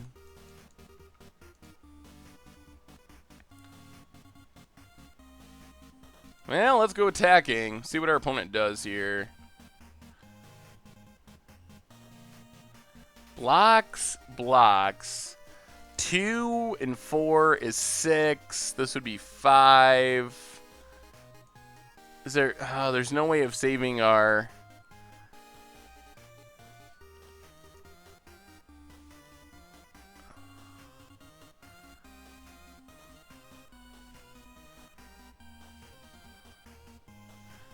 Alright, so let's do this.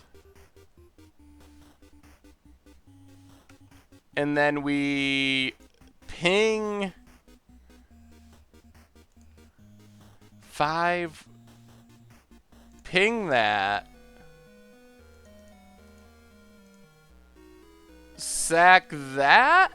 Did I do this in a way that actually kills everything? I hope. Alright, so that worked. I think that worked out in our favor. We killed both of our opponent's flyers anyway. Vintage Cube is pretty awesome. I love Vintage Cube.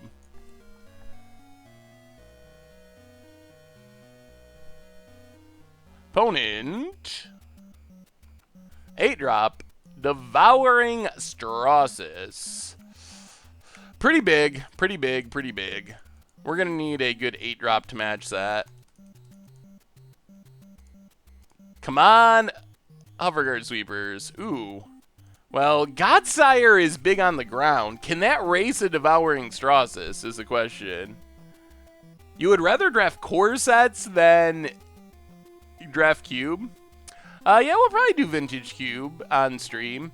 It's only up infrequently, though. I don't think we'll have Vintage Cube again until the holiday season this winter. Maybe it'll come up randomly, but they don't put it up all that often. I wish they'd just leave it up all the time. I think that would be better. Alright. No attacks for our opponent. Make another 8-drop. Ooh, Boger. Oh, man. I think that wins us the game, actually. We'll just Godsire. Play the land. Pass the turn. Now our opponent... Yeah, that should do it. Opponent's going to have to sacrifice Colossus. And that should let us just close it out. Opponent's going to have to hit something really good here to not die. Yeah, we had some good creatures. Yeah, I don't think Devastator saves the day. I think we actually just make a 9 here, so I guess we can make it 10. Let's make it 10. Ugh. Not a good 10. Alright, pass the turn. I don't think we win yet. I think next turn we hopefully win.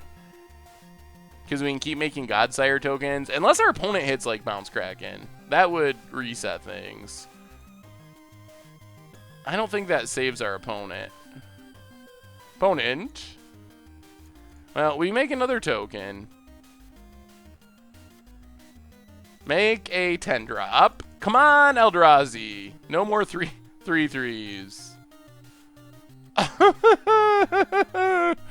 Oh, there's a reason you don't make 10 drops. So attack, attack.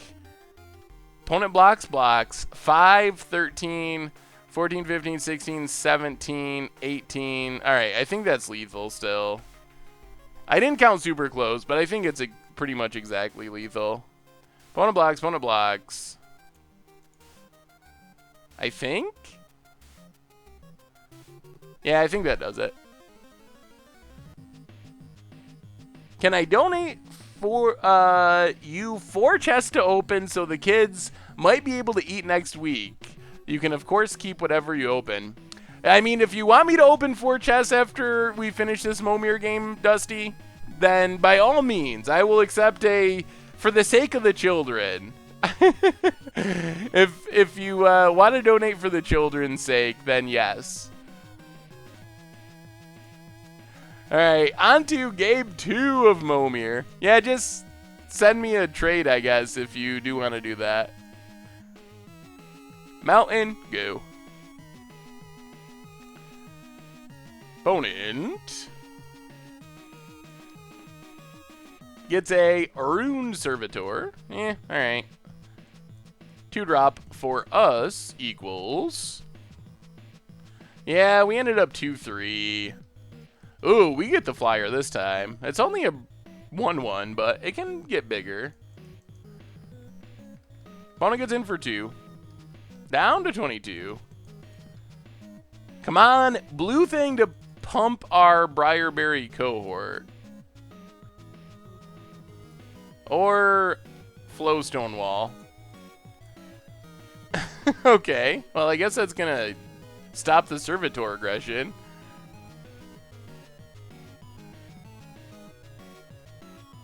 Opponent. Tidal Courier. Unlikely to find any merfolk on the top of the deck. It's Briarberry. Oh, okay. It should be Blueberry. Well, thanks to a donation from an awesome viewer, Dusty, it looks like we get to actually close out the pre-vacation stream after we finish the game of Momir. We get to close out the stream with some chest opening, so we'll see. We'll see. Maybe the kids will be eating after all, even after our disappointing 2-3. Alright, 4-drop Sand Squid.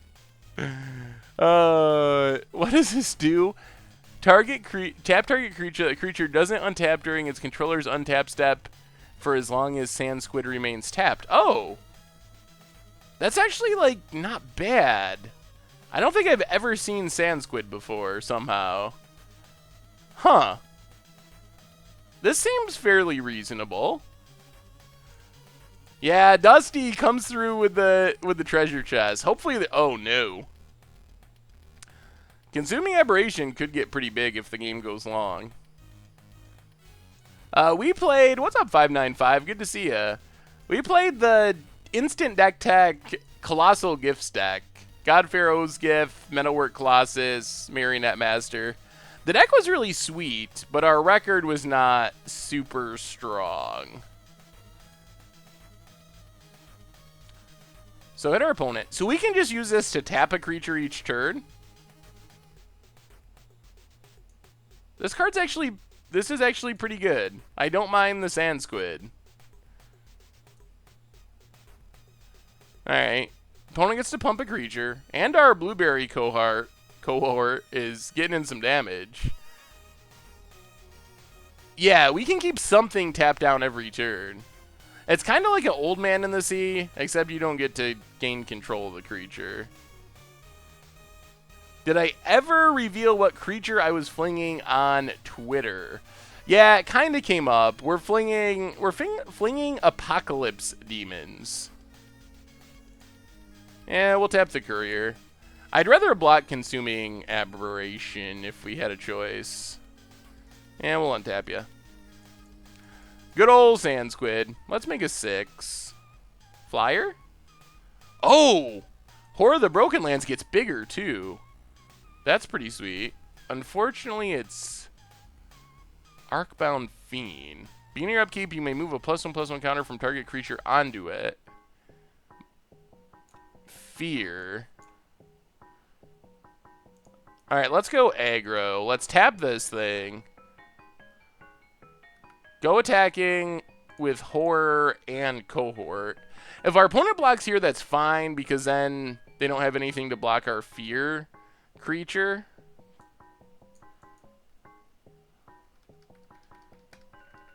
So that works. We draw a card. Opponent draws a card. Pass the turn. Yeah, you're right. It's cycle or discard.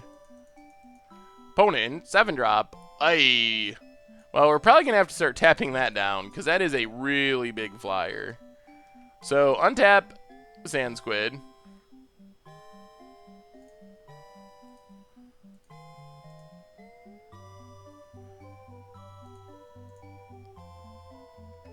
Yeah. It would be sweet if something with counters came down so we could move them to the Fiend. Ooh, Doomgape is... That's a big one. Well, let's tap down Hellkite. I think we might be winning, thanks to the power of Sand Squid. Hit our opponent. Down to 12. Opponent. Bloodfire. Ooh, Bloodfire Colossus. Okay.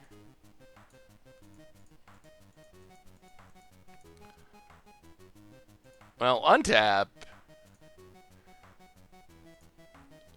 Nothing to move counters from. Sacrifice our wall. Gain some life. Might as well make an 8-drop. Hasty Thing would be super sweet.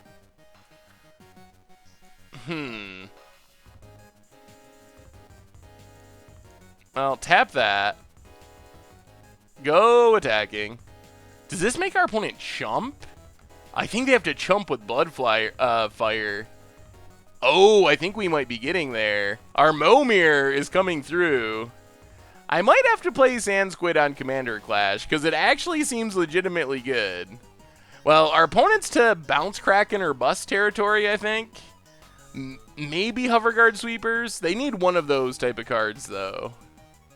Are you able to play Vanguard on Moto? After all, that format is horrifically broken. I actually don't know other than Momir. Opponent gets Maelstrom Wanderer, but I don't think that saves them here, since we have Doomgape, and we get to tap something. And our opponent scoops it up. Well, Digglewrath, good game. Sorry that I got so lucky. Well, now Momir's done, so our league's done. Momir's done. I was thinking that would just be the end of the stream, but Dusty came through with a donation of 4 chests, so we get to open 4 chests, even though we didn't win. Good game again, Digglewraith, and also our first game as well. Thank you both. That was fun. So here we go. 4 treasure chests to wrap up the stream. Oh, is this the time we finally open something good? We open okay cards, but we never open anything super crazy. So cross your fingers. Cross your fingers. Yes, big scoops here for Dusty. That's for sure. So, all right, 4 chests. Chest number 4, 1 of 4. We get... Ooh, the Rack. The Rack promo. Crook of Condemnation, Dissenter's Deliverance. I think the Rack has value. I think it does.